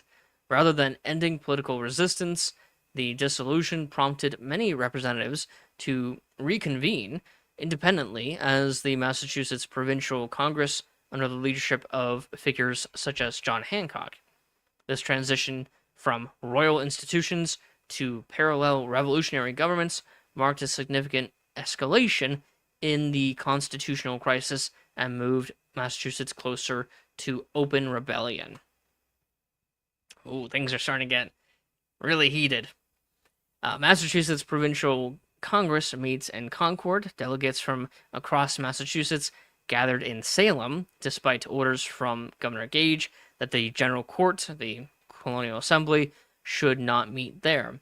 They elected delegates and officers and declared themselves a new governing body, Massachusetts Provincial Congress. The John Hancock was chosen chairman, effectively the president of the Massachusetts Congress. And then the First Continental Congress will pass the Declaration and Resolves of the First Continental Congress. This is a precursor to the Declaration of Independence, where you have a list of grievances, and they're sending it to the king to resolve. Of course, under the Declaration of Independence, instead of sending the grievances for the king to resolve, it's notifying the king that because the grievances were not resolved, that we are seceding from the British Empire. Dartmouth, Lord Dartmouth, the Secretary of State for the Colonies, sends a circular letter to all colonial royal governors, informing them of an order in council based on a law passed by George II's reign, prohibiting the importation of weapons, ammunition, and gunpowder into the colonies for the next 6 months, and restructuring and instructing governors to secure any that are suspected. And so this is a circular letter going around to all the royal governors telling them to secure weapons and gunpowder. One of the last documents from the First Continental Congress includes the Continental Association. This is the agreement. It's a unified system of economic sanctions against Great Britain in response to the Intolerable Acts, the Coercive Acts. The agreement called for the cessation of imports of British goods beginning in December of 1774, and the suspension of exports to Britain if grievances remained unresolved, and the discouragement of consumption of imported products. Local committees were established throughout the colonies to enforce compliance, making the association one of the first continent-wide institutions of American self-government and an important step toward political union.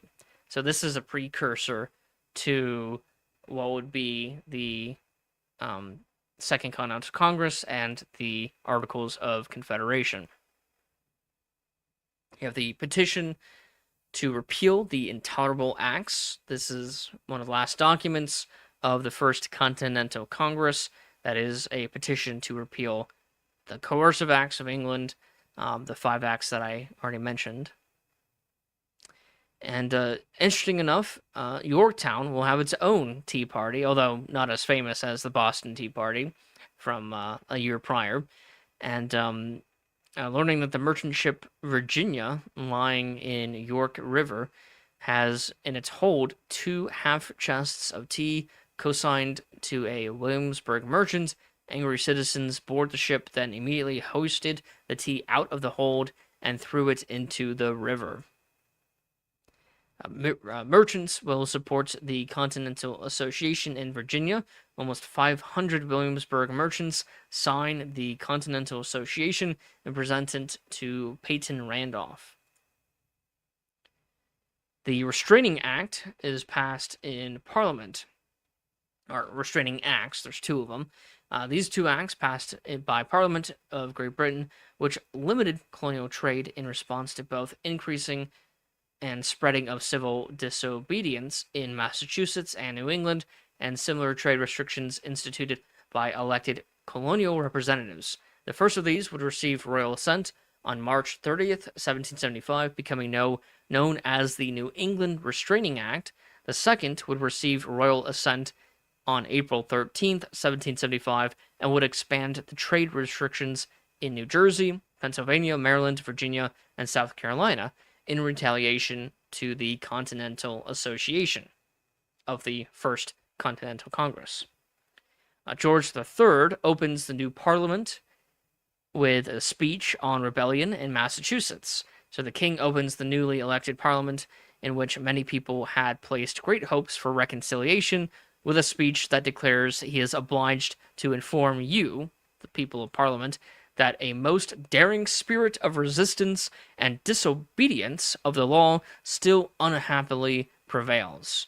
So the king is now getting involved, and instead of fixing the issue and trying to reconcile both sides, Parliament and the colonies, he is now urging Parliament to take more drastic measures against reconciliation in order to strengthen the authority of the king and Parliament.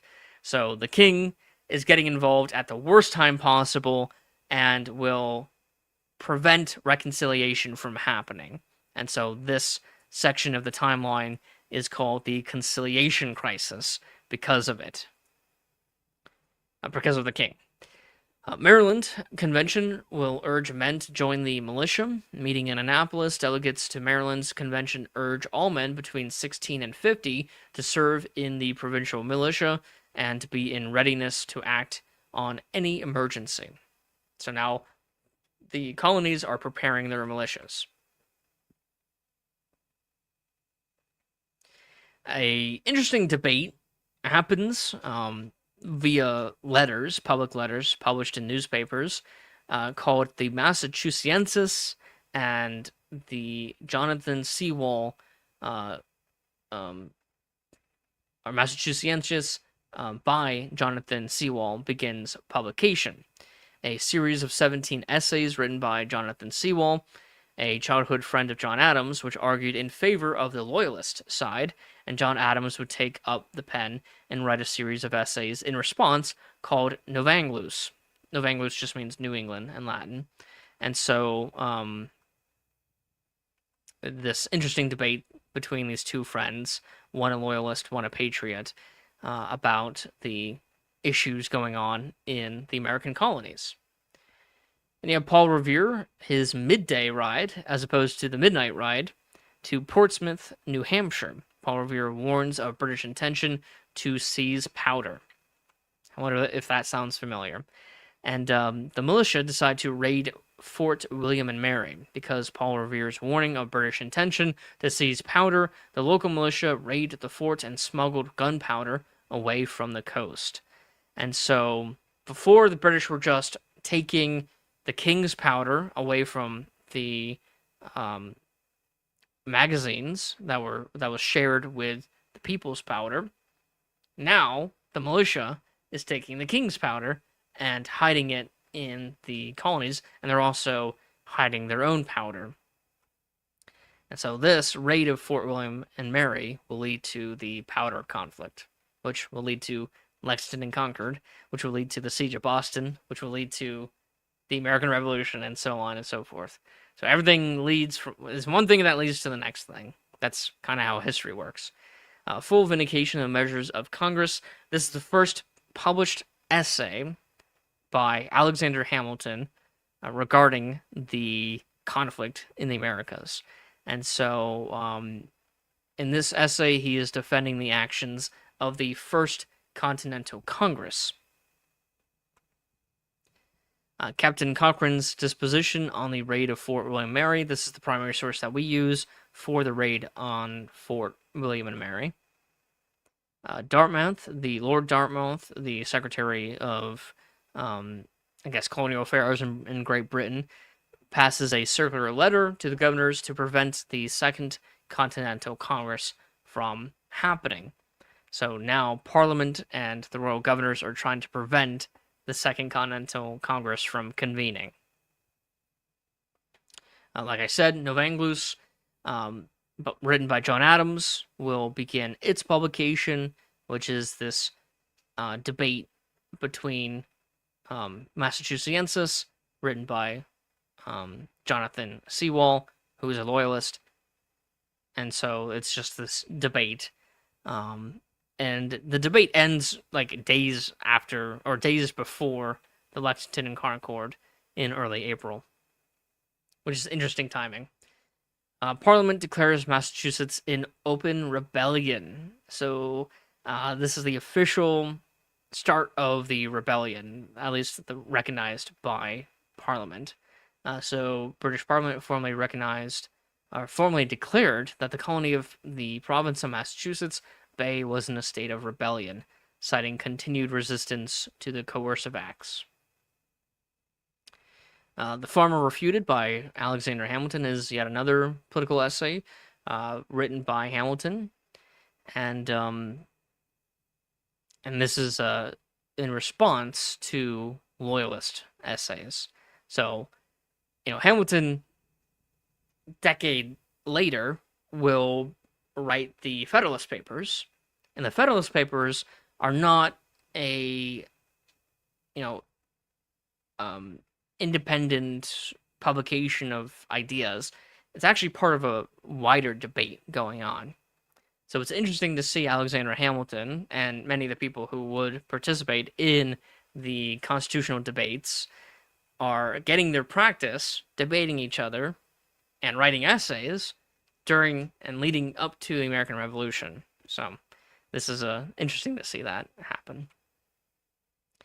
And then you have the conciliatory resolution passed by Parliament, and this is the final attempt of Parliament to reconcile peacefully with the American colonies. Sadly, this does not, not really sadly. Sadly for Parliament, this does not work out.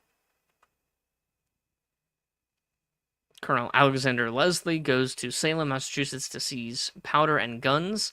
Salem's militia slowed down the colonel's advance and hid the powder and cannons. Colonel Leslie returned without seizing anything. Here's an interesting essay written by Thomas Paine called African Slavery in America. And in it, he condemns slavery in the United States. So Thomas Paine is an abolitionist. Then you have the Second Virginia Convention, which convenes at St. John's Church in Richmond, Virginia, where Patrick Henry gives a stirring speech that strongly condemns British authority in support of strengthening Virginia's defenses. Edmund Burke, a member of Parliament, will give his speech on conciliation, on whether or not Parliament can actually move forward with reconciling with the American colonies peacefully. And it is during the Second Virginia Convention, at least around there, that, during the convention, that this is when Patrick Henry gives his "Give me liberty or give me death" speech. So this shows you the context of that happening. Then you have the first New England Restraining Act. This act was written months prior, but it only got its approval by the king on March 30th, 1775. This restricted trade in Massachusetts, New Hampshire, Connecticut, and Rhode Island to only with Great Britain and the British West Indies, along with restricting fisheries. Lord Dunmore will pass this proclamation, attempting to stop the appointment of delegates to the Second Continental Congress. And so, this is trying to enforce Lord Dartmouth's circular letter by proclaiming to Virginians that he is commanded by the king to require all magistrates and other officers to use their utmost endeavors to prevent any such appointment of deputies. No officers respond, and Dunmore takes no other action. So the inefficiency to enforce the will of the king and Parliament is not going to help out the British side. And then you have the Second Restraining Act, which extended trade restrictions to of the First Restraining Act, the New England Restraining Act, and this included pretty much all the colonies at this point, any colony that was part of the Continental Association, including New Jersey, Pennsylvania, Maryland, Virginia, and South Carolina, on top of the other colonies mentioned in the First Restraining Act. Thomas Gage receives Dartmouth letter urging action. In Boston, Lieutenant General Thomas Gage reads Lord Dartmouth's secret January 27th letter, informing him that reinforcements are on the way, leaving the only question for Gage to be in what manner the force under your command may be exerted to defend the Constitution of Britain and to restore the vigor of government in New England, including the arrest of the principal actors and abettors in Massachusetts Provincial Congress. However, Lord Dartmouth adds, after all I have said, this is a matter which must be left to your own discretion to be executed or not. And during this time, we have the Pennsylvania Abolition Society being established. So slavery is an issue. It's not the number one issue. It's not the issue in the forefront of this time period, but it is an issue. It is being discussed. It's being discussed by high-ranking society members, and progress is being done towards abolition during this time. So again, the idea that the American Revolution was done to preserve slavery is an unfounded idea, because while you have some Southerners talking about slavery and wanting to preserve it, they're not talking about that as a reason to rebel against the British. And at the same time, you have many Northerners, like mostly in Pennsylvania, who are doing things like starting the Pennsylvania Abolition Society, which is advocating for abolition. And you have people like Thomas Paine, who is an abolitionist. You have other people. You had Virginia, which was trying to restrict the slave trade, and was forced by the king and Parliament to open up the slave trade. And so I just don't see that much evidence for the argument that America was founded to preserve slavery. So, the evidence just doesn't show that. Now we get to battles of Lexington and Concord. Oh boy, we're still not done with this section, and it's been almost 3 hours and 20 minutes. Oh boy. We're getting close though. We're almost over. So let's try to get through this. So Paul Revere and Dawes, I forget his first name, leave Boston and ride to Lexington. So they are leaving Boston. Paul Revere goes north to Medford, crossing the Mystic River, and then here. And then Dawes goes south through Roxbury, Brookline, across Cambridge Bridge, and then to here. And the British, they do something weird. They go by boat, travel to the land, and then they walk all the way over here. And so Revere and Dawes reach Lexington before British leave Lichmere Point. Dr. Prescott joins them, so it's 3 men. Here, I have it here on the timeline. At 12:30 a.m., so just after noon. Oh no, in the morning. Just after midnight, Revere and Dawes arrive at Lexington. At Lexington, Samuel Adams and John Hancock are warned of the British plans to seize local supplies, and then leaving Lexington, Prescott joins them to ride to Concord. Other riders were sent out to nearby towns to spread the alarm and muster the Minutemen. At 1:30 a.m., around 1:30 a.m., these aren't exact times, British patrol arrest Paul Revere. Dawes returns to Lexington, while Prescott was the only rider to reach Concord. The British begin their march from Boston to Concord. Cold and wet, after crossing the water west of Boston, the British troops begin their 16-mile march to Concord. At 4:30 a.m., Minutemen prepare for the British to arrive. Captain Parker of Lexington armed his militia and prepared to meet the British infantry on the path to Concord. Parker is known to have proclaimed to his militia, "Stand your ground, don't fire unless fired upon, but if they mean to have a war, let it begin here." Then you have the Battle of Lexington, which wasn't really a battle, it was a very brief skirmish where no British soldiers died. And so British forces confronted the militia on Lexington Green.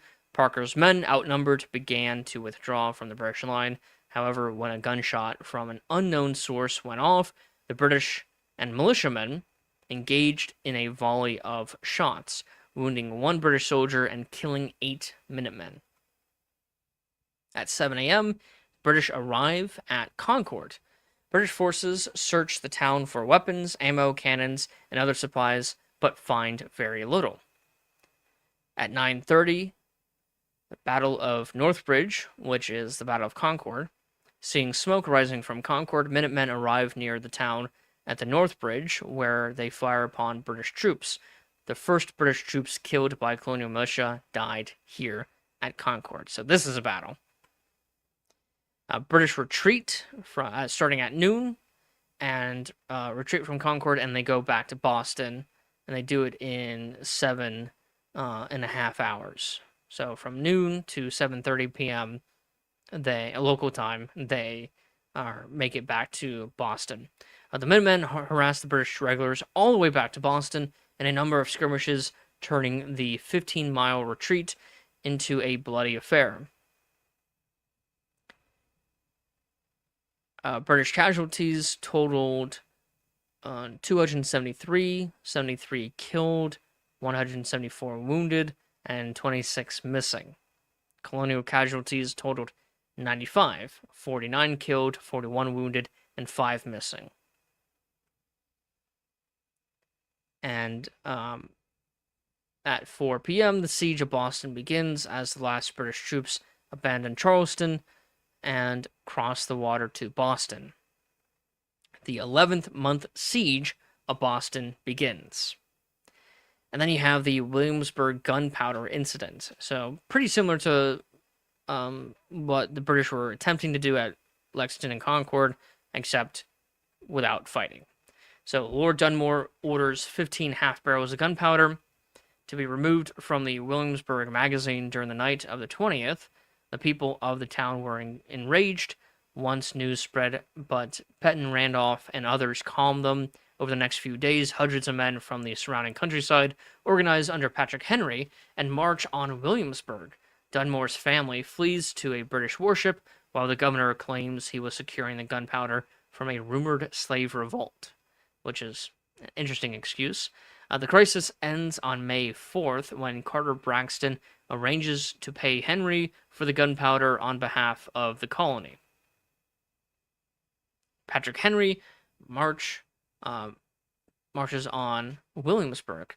Patrick Henry, leading a contingent of militiamen from Hanover and surrounding counties, marched toward Williamsburg with the intent to confront Dunmore and demand compensation for the seized gunpowder.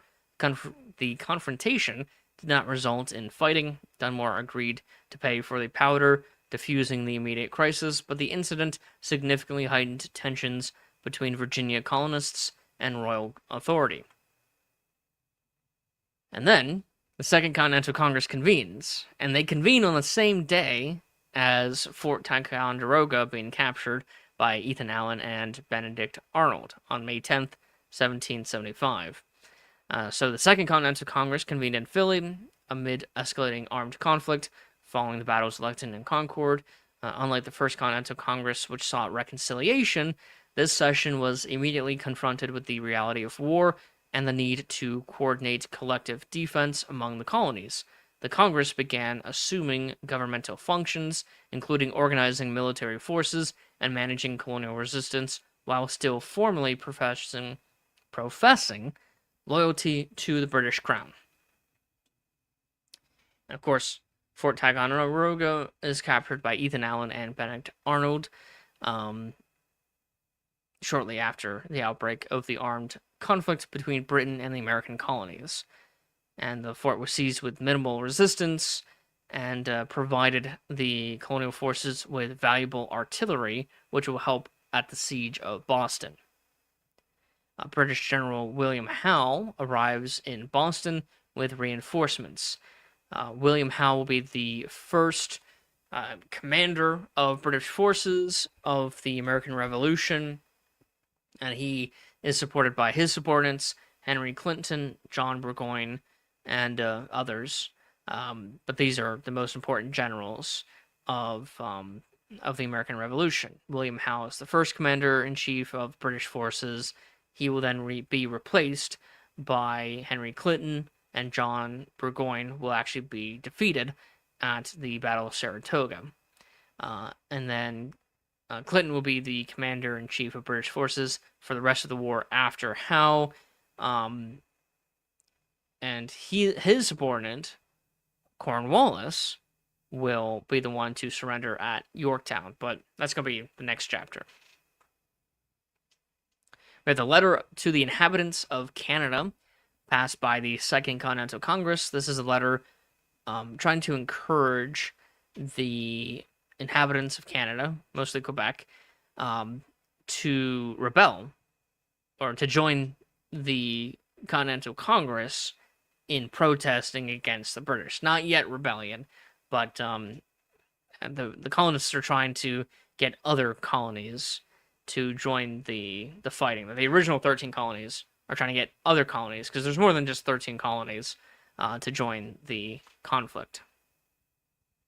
You have the Charlottetown resolves. Local leaders in Charlotte, in the province of North Carolina, reportedly adopted what became known as the Mecklenburg Resolves, or the Charlottetown Resolves, a set of declarations asserting that British authority had effectively been dissolved in the colony, and that local self-government should take its place. The resolves reflected escalating colonial resistance following the outbreak of the armed conflict in Massachusetts, and expressed the view that the Crown's policies had nullified traditional constitutional ties. So, is this document a legitimate document? Should this be considered the first instance of independence? I don't think so. But it is evidence that the movement towards independence and the rebellion, the revolution, was not a top-down thing. It was very much bottom-up, because we have all these local communities who are passing these resolves. This is just the first one, for arguing for independence. And so the federal government of the colonies, the Second Continental Congress, will be the last entity to accept independence, pretty much the last one. So it's not the top, which is the Second Continental Congress, trying to force the people into a rebellion. It's very much the people demanding that their representatives in the colonies, and then also in the Second Continental Congress, to go and support independence. Lord Dunmore, he flees Williamsburg, fearing that that Williamsburg is not safe for him because of Patrick Henry's march. Virginia rejects the conciliatory resolution. The conciliatory resolution is the resolution passed by Parliament, passed by Parliament, trying to be a peaceful reconciliation with the colonies, by allowing very nominal representation of the colonies and not addressing any of the actual complaints and grievances that the colonists had. And then you have British General Thomas Gage declares Massachusetts to be in a state of rebellion. Remarks on the Quebec Bill. This is another essay by Alexander Hamilton. So it's interesting. He's like he's not a kid. He's like a young adult. He's in college, and he's writing these political essays, and which is kind of cool. Washington's acceptance speech as commander-in-chief. So, on June 15th, Washington is elected as Commander-in-Chief. On June 16th, he gives his acceptance speech. And then you have the Battle of Bunker Hill, June 14th, 1775. This is during the Siege of Boston. And here's Washington's commission as the Commander-in-Chief of the Continental Forces. And then in July 2nd, 1775, Washington arrives in Boston as Commander-in-Chief of the Continental Army. The Second Continental Congress will pass a declaration of the causes and necessity of taking up arms. This is the Second Continental Congress's attempt at justifying what happened at Lexington and Concord, while also trying to reconcile with Parliament. In fact, the attempt at reconciliation by the colonists in response to Parliament's attempt at reconciliation is the Olive Branch Petition. And right when that is being sent, Admiral Howe, which is General Howe's brother, arrives in North America with a large fleet of warships and reinforcements. And then the Second Continental Congress will pass the report on the conciliatory resolution, which is to refuse and disagree with the Conciliatory Act of Parliament. And now, finally, after 3.5 hours, oh man, we get to the last thing in this chapter, and that is a copy of the Olive Branch, so not the Olive Branch Petition itself, but a copy of the Olive Branch Petition arrives in London, issued by the Second Continental Congress, arrived in London for consideration by British officials and the King. The petition, drafted primarily by John Dickinson and addressed to George III, reaffirmed colonial loyalty and requested royal intervention to restore constitutional harmony between Parliament and the colonies. By the time it reached London, however, British political sentiment had hardened significantly following the outbreak of armed conflict at Lexington, Concord, and the ongoing siege of Boston. The petition was effectively dismissed, and the Crown proceeded with plans to suppress what is now formally regarded as an armed rebellion, marking the end of serious prospects for reconciliation.